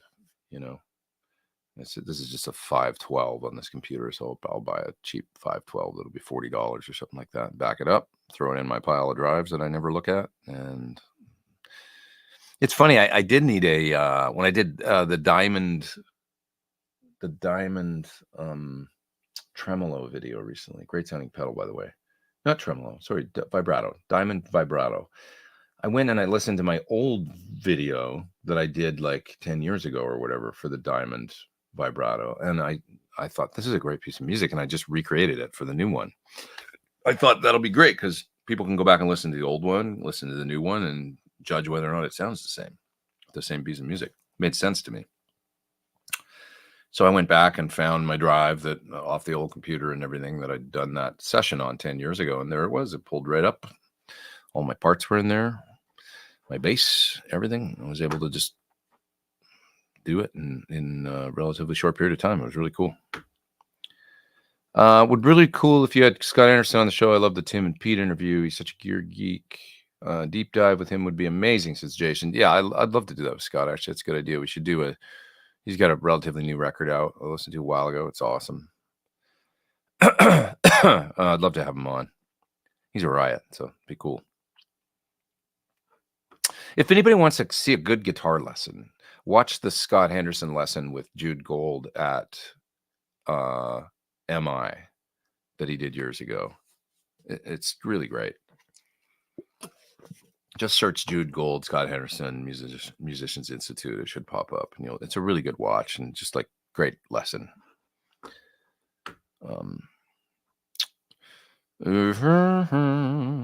Strongly recommend waiting until the Mac Studio M4 comes out if you're set on a Mac Studio. Okay, well, maybe I will.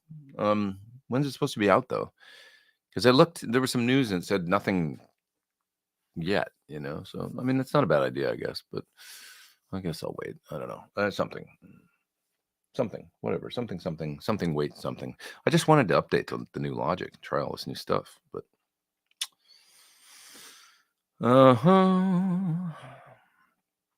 There's another super chat. Let me grab that in a sec here. Which legendary tones module do you prefer? Are you talking about the ones for Marshalls? I think. The George one's cool. The other one was great too. The one I did before the George one. I think I've only looked at 2 of them. So, both really good. Yeah. Entertainment speculation. New Mac. Record your audio to external drive. Well, I always have done that. You never want to record anything to the internal anyway. I mean, you can in a pinch, but then it just fills up your drive, and it's like I do a lot of Final Cut, and that's huge. Every project can end up being like 500 gigs. It's like massive. So, not 500 gigs, but commonly 200. With all the rendering and everything that it does when you make a video, like the ones that I make. So all my audio and video is all on a external. I was telling people were asking me what kinds of drives I use. I use these little I can't stretch it here. Let's see here. This kind. There you go. Which are little Samsung externals. They're tiny. I mean, they're like basically like a slightly thicker credit card size, and you can get them in terabyte, 2 terabyte, 512, or 500 or whatever. I mean, but yeah. Like it or not, but says like the hair. By the way, yeah, it's growing finally. It's like, God, man, the grow out is brutal, but people making fun of you in videos and stuff all the time. There's no middle ground. Fun times. It's like you gotta wait for it to hit your shoulders if you're growing it out.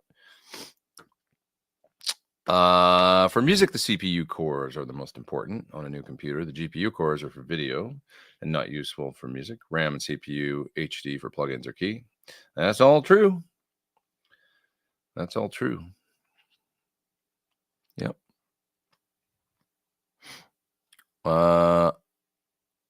Okay, let's see. This is interesting. David says, I got a Bugera 5-watt. It mics and takes pedals great. I'm not sure if this is just my imagination. If it's a good amp. Hey, if it sounds good, then it's more than just your imagination. Whatever works. My friend Jorgen, who's one of the best bass players I know, he was a bass player in Government Mule for like 10 years.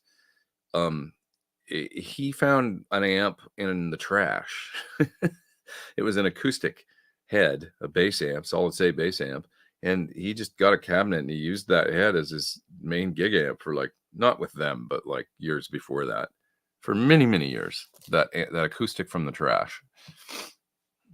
It's in his hands. He's an amazing bass player.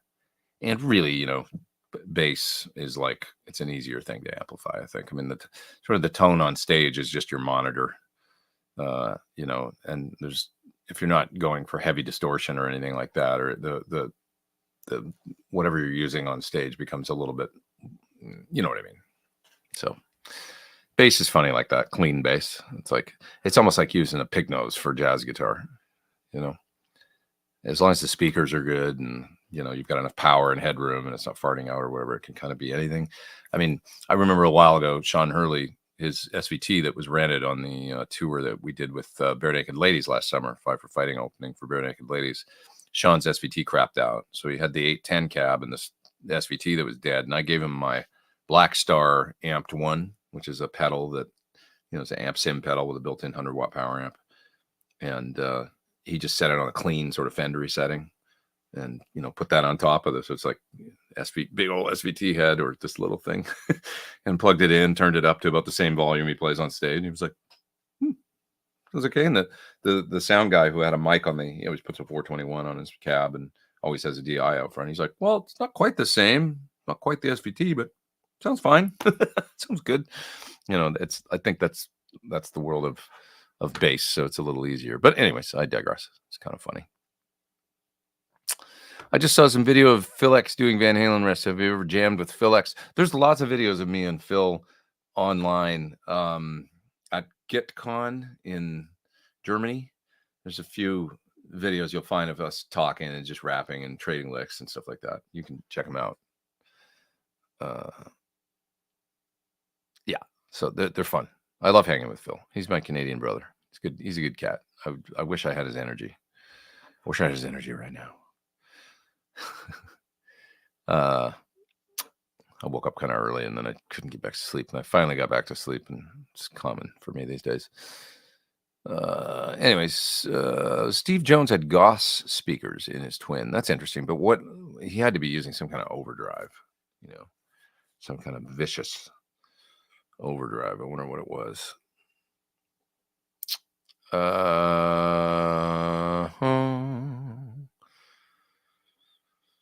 Okay. Really appreciate your opinion and device test. Thanks. Have you ever tried Blue Guitar Amp 1? Just a little. Yeah, it's neat, and it's similar to that amped pedal from Blackstar in some ways, I think, although Thomas probably wouldn't like to hear me say that, but because he was the first to kind of do the amp in a pedal thing. His, to be fair, has a lot more, switchable channels and different sounds, and I just hiccup. Probably look like I almost threw up. It was just a hiccup. Anyways, what was I talking about? Oh yeah, the amped one. So, or whatever it's called, the Blue Guitar Amp 1, right? I mean, clean channel and more like Marshall Plexi, high gain. It's got three channels or 4 channels or whatever. It's pretty versatile. I never have really tried it myself, but I've played with Thomas, the designer, once again in Germany, at the Mannheim Guitar Festival. And we've jammed together, and I've heard him playing through. It always sounds really good and seems like I'm sure I would like it and think it's a good piece of gear. I just haven't spent a lot of time diving into it myself. Just heard him play through it, standing right next to him and stuff. And I thought that thing's cool. Yeah. How do your blackbacks from your demos sound compared to modern broken-in greenbacks? I've never directly A-B'd them. When I tried okay, so what turned me on blackbacks originally was IRs of blackbacks from Ownhammer, because he has so many different speakers, that guy, the Ownhammer cat, that he makes his impulse responses out of. So you can try pulsonic cone greenbacks and try modern greenbacks and try blackbacks and all this stuff kind of in the virtual world. And he always mics in the same positions and stuff. So they're kind of good comparisons, I find, the IRs, to be like, oh, I like the sound of that. What's that? And then you can try it in the real world. Well, that's what kind of happened to me. I didn't own any blackback cabinets or anything. I only had I'd tried scumbacks and modern greenbacks and stuff, and some old Marshall cabinets, sure, with, pulsonics and stuff, but never A-B or directly in some sort of, and so anyways, I was like, oh, this sounds so good. So then I started seeking out, because I loved the sound of the late 70s blackbacks the most. They sounded like greenbacks to me, but with more clarity. Just they had a little more edge to them that I kind of liked, but without being like fizzy or anything. Just cool, just clarity. And I love Van Halen, and that's supposedly what, the cabinets of the day back then. Those were the speakers available in the late 70s. And so I was like, well, Eddie must have been using this kind of stuff, because that's what was around then in the late 70s. So anyway, so I got a set of 4 from a guy in Orange County, and I loaded them in a cab, and sure enough, they sound great. So I still have that cabinet. But then not too long after that, maybe a year or 2 after that, I found an old Marshall cabinet at a pawn shop. This pawn shops, you think, oh, there's never going to be, that's all picked over and everything. Well, there was this pawn shop north of LA that we got a line on, and we found out that this place had like 6 old Marshall cabinets, and that they were selling them for a really good price. And 10 minutes later was in the car and heading up the freeway and got there. By the time I got there, there was about 4 left, and there was some with G12H 30s, and there was 1 left with G12M 25 75 hertz blackbacks, and it was an A cab. It was the only thing. I wish it was a B cab, because I like B cabs, the non-slants. But it was an A cab, and I was like, I plugged it in, and it sounded. I went back and forth, listened to all these cabs. They all sounded good, but this one was like, that's kind of that's what I want, And I already had my B cab, which was a Repro blockhead cab that I'd loaded the speakers that I just mentioned to you in. So, so I have a blockhead cab with 3 G12M 75 hertz blackbacks in it, and then I kept one of the blackbacks and put it in a box, and I've got that in storage. And then I also loaded a G12M 55 hertz greenback from about 1973 in that cabinet. So one of the speakers in there is a bass cone greenback, kind of rare, kind of weird, 55 hertz instead of 75. So that blockhead cab has those speakers in it, 3 blackbacks, 1 55 hertz greenback. And then I've also got the old Marshall A cab. That's my main cab that I mic all the time, and it's in the other room.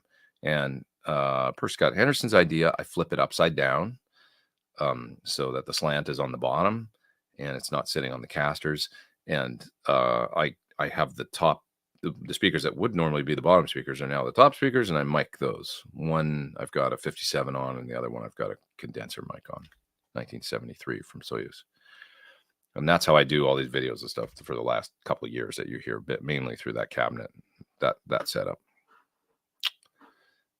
And I just think, compared to modern speakers, getting to your question, it's a long-winded reply. I think that modern greenbacks are really good. They're great, for the most part. Though I just like the standard ones, but they always seem to be a little more. It's not rasp. It's like there's a little more. Just maybe it's a fizz or something on the top that maybe smooths out over time, But I don't really hear that in the blackbacks. It just sounds like what you want it to sound like when you plug them in. It's like, yeah, that's that Marshall tone that is just cool, So. One of the best cabs I ever heard in my life, I will say, was a mid 60s, very early Marshall 412 that Line 6 has in their possession. And it's out at their shop in Agora or wherever it is. And that cabinet has 20 watt, the very early 20 watt greenbacks in it.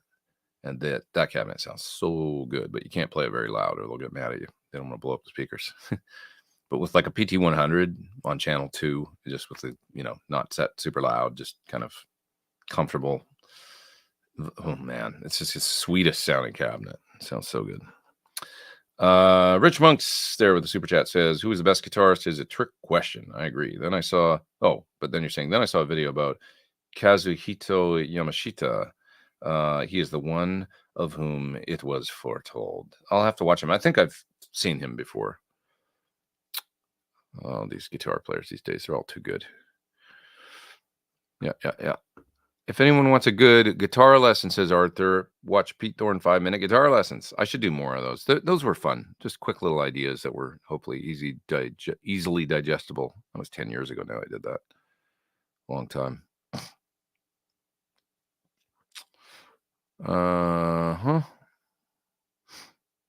All right, what else we got here? Let's see. That fuzz gain pedal that you put out earlier this week was awesome. Had to order one straight away. That's awesome. Excellent. Thanks for ordering one for me. The fellow from the company, it's funny because that pedal came out a couple months ago. And I was traveling, I was touring and stuff. And he was a little mad at me because I didn't get the video out right away. I mean, I've had that happen a lot recently where I was just like, I just can't do everything. So it's like, I didn't get it out.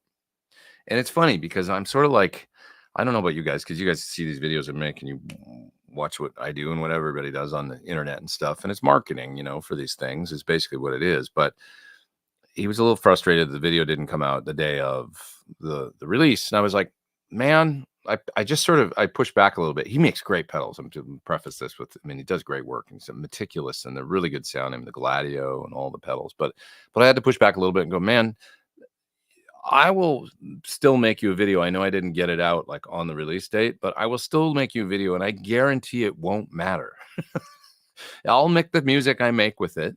And if people like it, they'll like it. And if they don't, they don't. And all it'll do is actually prolong the interest level and your release of that pedal. You know what I mean? Because it's like, if you know how it is these days, something comes out, everybody talks about it for 48 hours, and then it's gone, kind of, because everybody's on to the next. And that's like the nature of the internet and short attention spans and stuff. So I'm like, if you've got a product that comes out, pedal and you're trying to make a splash, maybe don't release 15 videos in one day. It's pointless to me.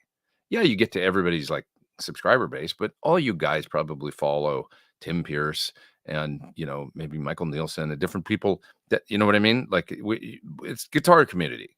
It's the guitar community. So it's like I was just like, please don't worry about it. I think what you're gonna find is that I'll put out a video in a month or something, and it'll be good for the pedal. Like do you know what I mean? So I'm gonna start to be a little bit more. Everybody always wants to be first to get the most views on their video and all that, and I kind of could care less. It's just like I'm gonna make the video that I make anyway, and I think it's maybe good to not have everything come out just from helping these guys out and stuff with spreading the word about their product. Anyway, he was very amenable to that and stuff. And I'm glad that we ended up, agreeing on that. And then it came out and he makes a great pedal. I mean, it's a terrific sounding pedal, so he does really good work. I like the aesthetics of it and stuff are really great. The knobs, I mean, he obviously puts time and thought into all the little details. I think it looks really nice.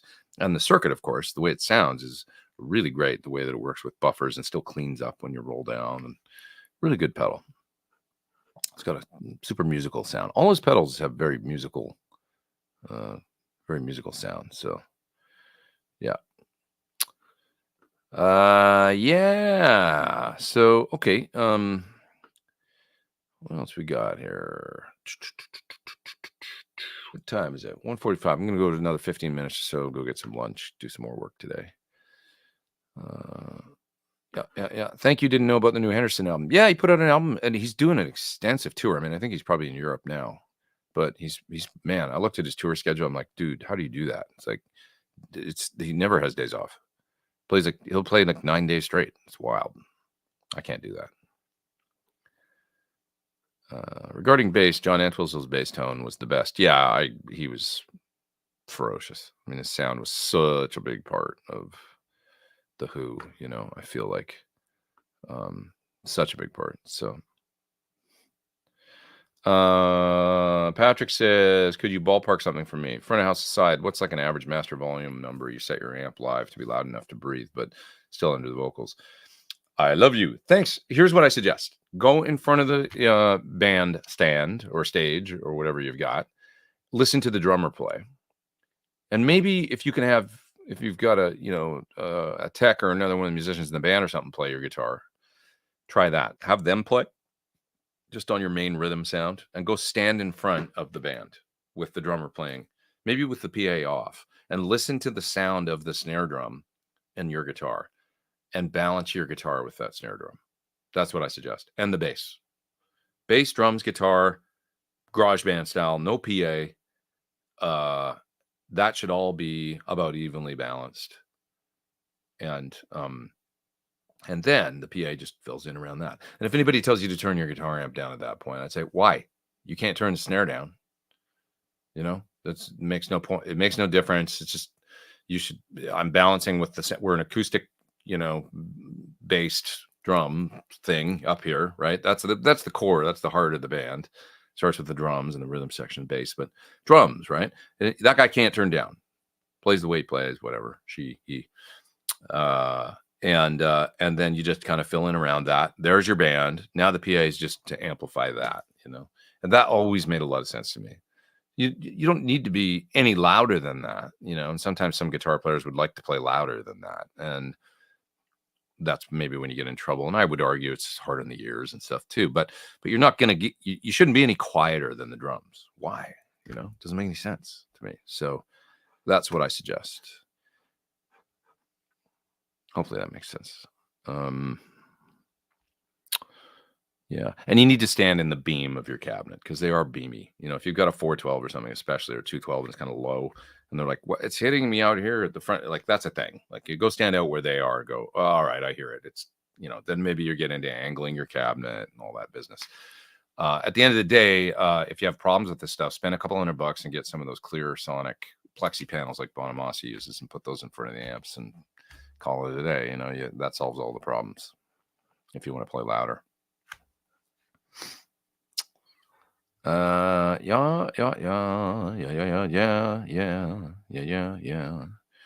Okay. Compared to blackback, greenback sounds smoother, a little like a tube screamer. Maybe vintage greenbacks. I would say that that's true for pulsonic cone. They're warmer generally, and blackbacks were a little harder sounding. There was a change in paper at some point. I think there was a fire or something. Something happened. I don't know what. They lost the original formula. I don't know, something. So the speakers made after a certain point in the 70s were different paper supposedly than the you know late 60s, early 70s stuff. I don't really know what's up with that, but that's what I've heard. But I always hear the greenback, the pulsonic stuff as sounding a little warmer. And yeah, tube screamer is kind of like you turned on a smooth, warm thing. Um, and then the blackback's a little more cutting, a little more like Van Halen 1. So that's what I hear anyway. Are there any Jensen speakers that you like, says Lauren? I'm not really an expert in them, man. I don't have any perspective. I need somebody to educate me at some point in Jensen's and listening, because I'm such a Celestion guy. So I'm kind of like Steve Stevens. He put out an ad where, he did an ad with Celestion once where he said, every album, every song, every tone, Celestion speakers. I kind of like that. I mean, it really has been a lot of, but I've experimented a little bit with a couple others, a little bit of Warehouse stuff, a little bit of Scumbag, but it's a whole lot of Celestion in my life. That's what I've used. Yeah. Do you ever use plugins for your demos? Yeah, the Nambrini plugins are fantastic. I do. You'll hear me use plugins a lot in when I'm doing a stereo sound with something like a rotary pedal.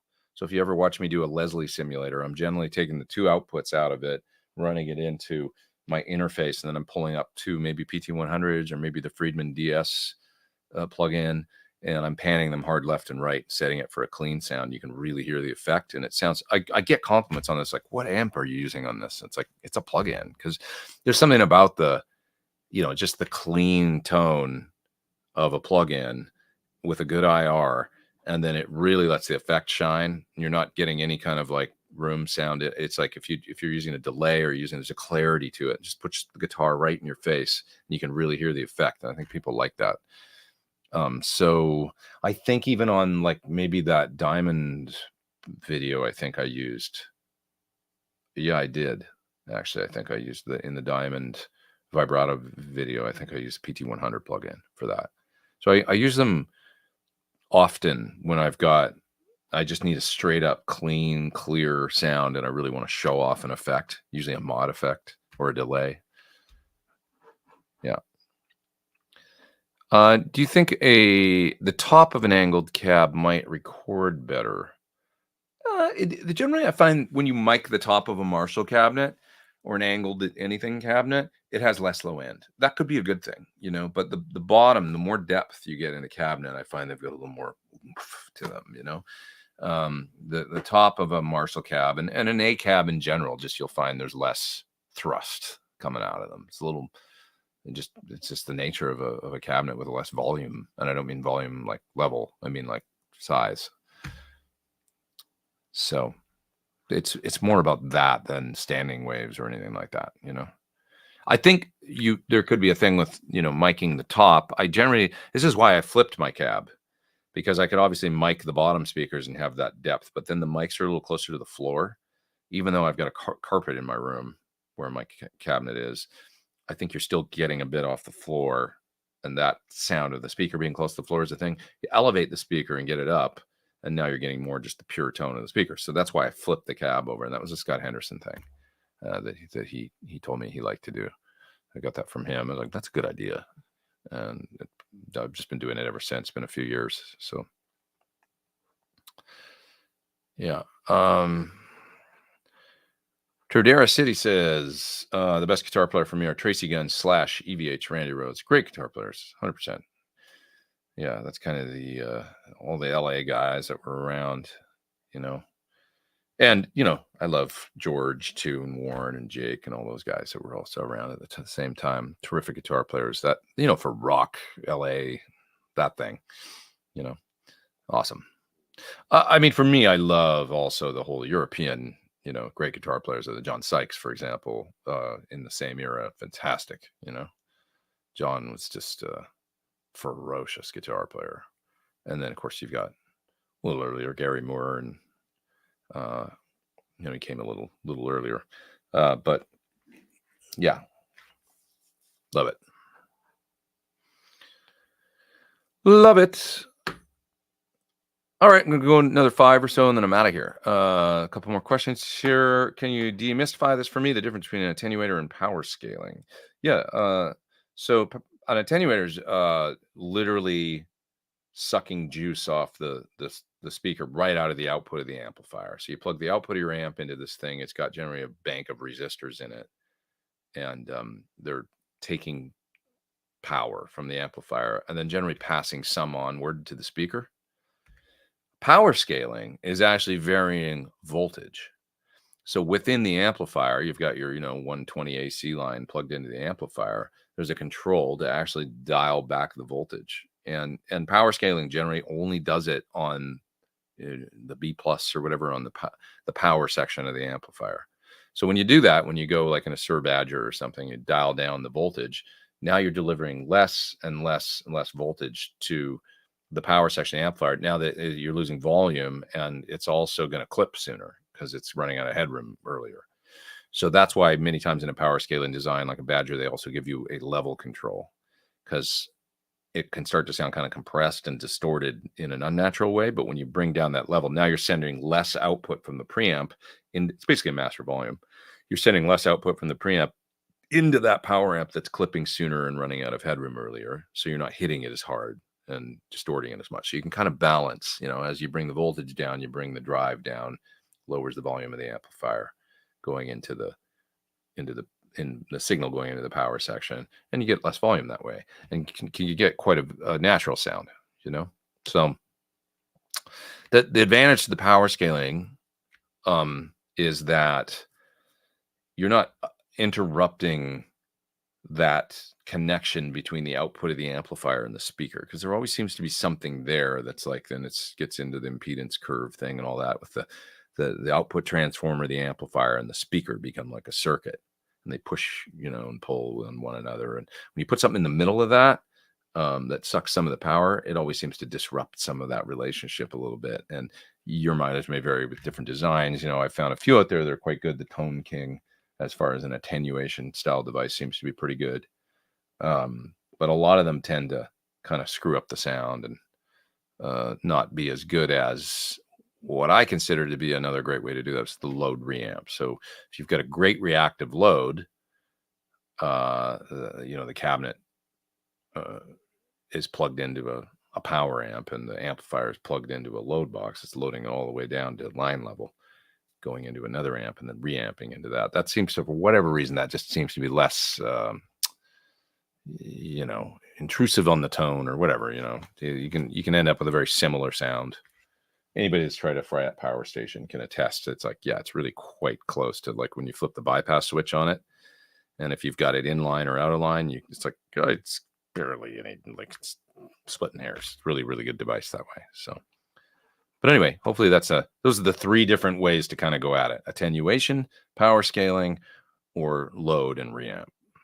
Hopefully that makes sense. Yeah. How do you pick the intro riff for Hang 'Em High?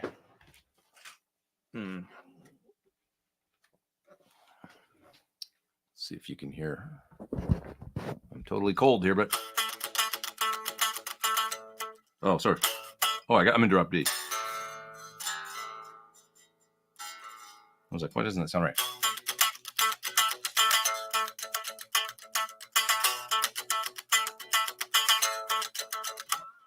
Right? So, oops.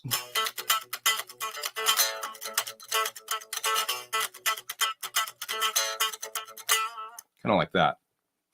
Gotta warm up to be able to play that.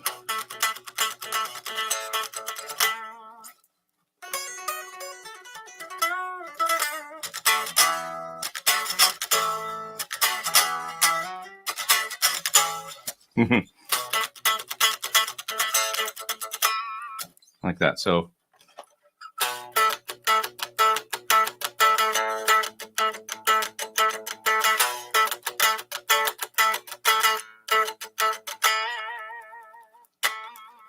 Hmm.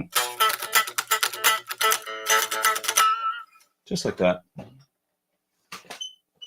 Just alternate picking. It's what you would think. Just slow it down and listen to it, and then just play it slow. Get it, put on a click, maybe metronome, and play along with it. And it's quite aggressive. It's all right hand. There's sort of no substitute for the. You just got to practice it, and then it'll get there. So, PDX says, yeah, stagger the videos. I think so. Stagger videos for your pedal releases. It's better. It's better. Oh, that's interesting. Fluff just did a video about that, flooding the marketing in one day. I should go watch that and see what he had to say about it. And Ebar says, yes, it's overkill. Yeah. Yeah, I think it is too. I think it's a little, yeah. And there, Jeff says, totally correct. I wasn't aware of the pedal till I saw your video. Yeah, I mean, my folks, you guys will generally tune into a video I put out and then see if it's like, oh, that's interesting or not. You'll turn it off. Right? So, that's interesting. Music Life with Arthur says, a billion videos on the same product all at once made me not want to watch anything about the product. Yeah. Yeah. Yeah, people get into this sort of marketing plan mentality of like flood it, and it has to be everywhere. And it's like, I don't actually think that that's true. I think that, you have to think about what it's a little different nowadays, than it used to be. So, and like somebody said, like Arthur said, or, it can make people not want to, it's like, oh, this is too much. I feel like I'm being sell.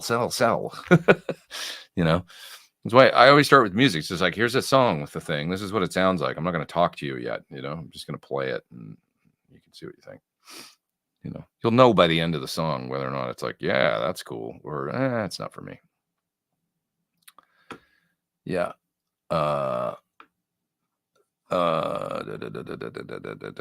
Musical Companion says, I saw Gilby Clarke last month in LA and asked if he would ever be doing something with you. He said, I had to ask you.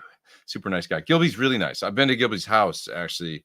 His daughter is good friends with Britt, and they played in a band. His daughter has a great band called Frankie and the Studs, I do believe. And she puts out music and stuff, and she's super cool. So, yeah, kind of small world stuff. But anyway, he's always been nice. He's a nice cat. Don't know him well or anything, but I have, been over to his house a couple times and stuff like that. Seems like a really good dude. So, yeah. That's such a perfect comeback. The snare abides. Yeah, wherever the snare is in the, you can't turn that down. So can we just play as loud as that, and then you fill in with the PA and everything will be great. So, yeah. Okay. There's a couple of super chats I got to get to there now, and then so of course I'm going over just like somebody said I always do. But we do have like 312 people online, so there's more people here than. Oh, why stop? Okay, I'll go a few more minutes. When you finish a video, make 2-3 YouTube shorts from your completed video. I know. I really have to do more of that. I do it sometimes, but to be honest, I have much more luck on Instagram. So I'll make an Instagram edit, and then that is a short too, right? I mean, it's exactly the same idea. But I put them up on shorts, and they never seem to do anything. So maybe I just need to do it more consistently or something. I don't know. It's algorithm stuff or something. I don't know. I like to not worry about it too much, like growing the channel and like make it's sort of in the same like the marketing thing. It's like, oh, who cares? That said, I do want to get to 300,000 subscribers. I'm at 267 right now, and I feel like it's been such a long, slow climb to get to the point I'm at. I'm like, if I get to 300K, I'm pretty happy. That's a nice sounding number, So what have I got to do to get there? I don't know, but that I do want that. Heading to England, there says just can't shred with a super chat on Tuesday. Haven't been there since I picked up the guitar. What are your top guitar places and things to see? Well, unfortunately, Denmark is not what it used to be. There's a couple cool shops, so you might want to stop by there, but it's not quite the it's not what it used to be. But Denmark Street's kind of cool, just from a old school Maybe go to a show at Ronnie Scott's. It's not far from there. Actually, you can walk from Denmark Street to Ronnie Scott's, Soho. Other stuff, I mean, shops and things like that. The guitar stores are always really nice. Peach is fantastic. It's a great guitar store, really unique. I think you might have to make an appointment. Not 100% sure, but search out Peach Music. It's a really, really quite a place. Great big place. It's a little bit out. You'd have to travel to get there, but out of London. But it's really cool. So there's a few things. And other than that, I don't know, man. I just like to trip around London and go get good coffee and have a cider in a pub and, do that kind of stuff. The Third Man store there is really cool. The Jack White Third Man Records store. It's neat what they're doing. And that's also in Soho. Soho's great to walk around and, get some good food and coffee and just nice shopping and stuff like that around there. It's cool. There's a few ideas. Yeah. Saying hi, you play amazing. Hey, thanks, Producer Vocals. Appreciate that. Okay. Started playing the UAFX Lion. I've not looked back to the big old Marshall Iron. The future is here. Yeah, it's a great sounding pedal. I actually want to play through mine more. Like, I'm just set it up maybe as a little practice thing. Maybe I'll set it up at home or something. Seems like the easiest thing. Just plug it in at home right into my... Just always have that on. Kind of neat. Have the Eddie sound as the preset, and then a more low gain thing for another sound.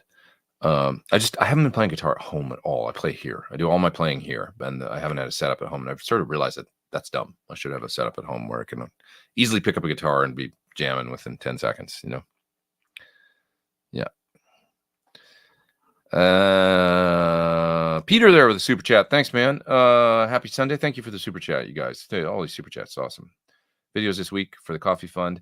Videos this week, the mullet drive. Almost ready. Just I'm gonna work on this as soon as I'm done here. I'm trying to unplug the power so I can show you. The mullet drive. There it is. Drive pedal with two different sounds. Kind of one a little more, not scooped, but a little more broad, and then one that's a little more mid-range, a little louder and forward. Two different styles of clipping. It's cool. Rock pedal, Yeah. Jim Simmons is saying the new X MG30 has a new update. That's interesting. Cool.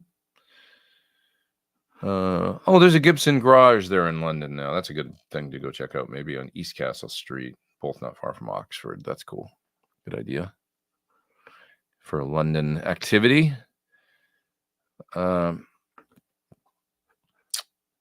Alex is asking about taming the highs on single coils. I want to put some resistors in mine, 470K, to tame the highs of the single coils. Is that because you've got a 500K volume pot? That's an interesting. That's a little above my pay grade. I would just consult a great tech about that, how to kind of dial it in for the singles. I know what you mean. You can do that. You can actually make it like so that the single C250K or the humbucker C500 by just some crafty wiring. Todd says, it amazes me, and no disrespect to Warren DeMartini, I love the guy's playing, but his signature guitars are still selling. Just because he's cool, man. He's like timelessly cool.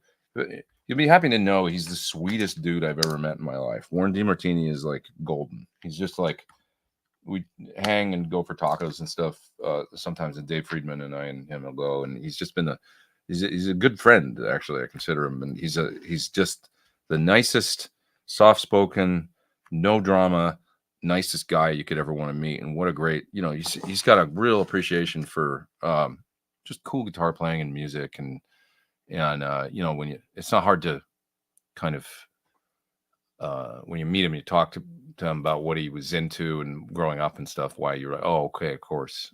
He's impeccable influences and stuff like that. But he just had a thing, man. And it was just, it was like during his time of shredders, because he could shred. I mean, he played some pretty ripping stuff, obviously, but he also always just had that melodic thing, and he knew where to stop and bend and vibrato and milk the note, and it was like, it was just cool. It was like his phrasing was like impeccable, right? So Rat was like, you know, kind of simple, straight up rock and roll, hard rock of the era. You know, young dudes playing rock and roll, whatever. And then like with these guitar solos that were like, that made it, you know, to me. It was just like his classy, fiery guitar playing was just so cool. So, yeah, really neat.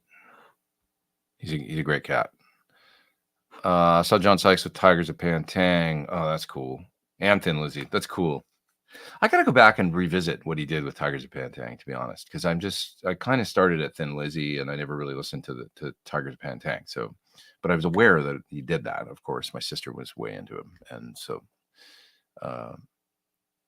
you know, and then of course Whitesnake, he really came into his own and was awesome.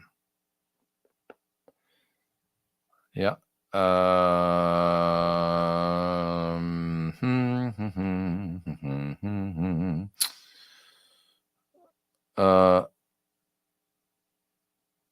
Yeah. I'm reading here. Your comments and stuff. John Sykes with Thin Lizzy was a match made in heaven. Yeah, it was cool. They just got a little more rock and metal, like when he, you know, it was almost like metal Thin Lizzy, Cold Sweat and all that. And you know, that Live and Dangerous was so cool. There's somebody with a super sticker there, a super chat. That's O Street Steve. Thank you, man. You guys are too kind. Really appreciate it. Thank you. Thank you. Please hit the thumbs up. Please hit the thumbs up. And I'll be back doing this again next week. Thanks, Pete, for another Sunday Live. Really love your online YouTube community. Thanks, Earl, man. I couldn't agree more. I love what we do here. It's really good. It's always good for my mental health. Feels good. Definitely. Well, everybody's kind of, I think, winding it up in the chat and stuff. So, yeah. I'll take one more here, and then I'm going to split. Keshi up says, first thing, you're one, my inspiration guitar playing. Thank you, man. Thank you for everything. Want to ask you one thing, as I'm planning to buy a new X MG3, or can you suggest? New X stuff's great. I mean, they make kind of the, you know, great stuff for the money. I can always get a good tone out of them. You know, I always say my criteria for making videos is it has to sound good to great, and I can always get good sounds out of New X stuff, and it's very inexpensive. You know, I'm going to do a video pretty soon, I think, for the what the heck is the thing called? It's from Hotone, and it's a little, Dave Friedman always raves about it. It's an effect modeler unit, similar, you know, good stuff for, you know, just usable, and it's quite inexpensive, you know, so that's coming soon. The little Hotone effect unit and modeler, pretty neat stuff. So look out for that soon too as well. But yeah, maybe look for the New X. You're saying MG3, so look at the Hotone stuff too. Similar price range, I would say. Maybe the little head rush, you know, the little one with the expression pedal built in. That thing's really cool. It's around $399, I think. There's some other ones to check out while you're at it. All right. Yeah, please subscribe. Todd Rice says subscribe. I appreciate that. Thanks for reminding me. And I'll see you guys next week. Thanks so much. Love you all. Take care. Be nice to everyone. Have a terrific week. Over and out.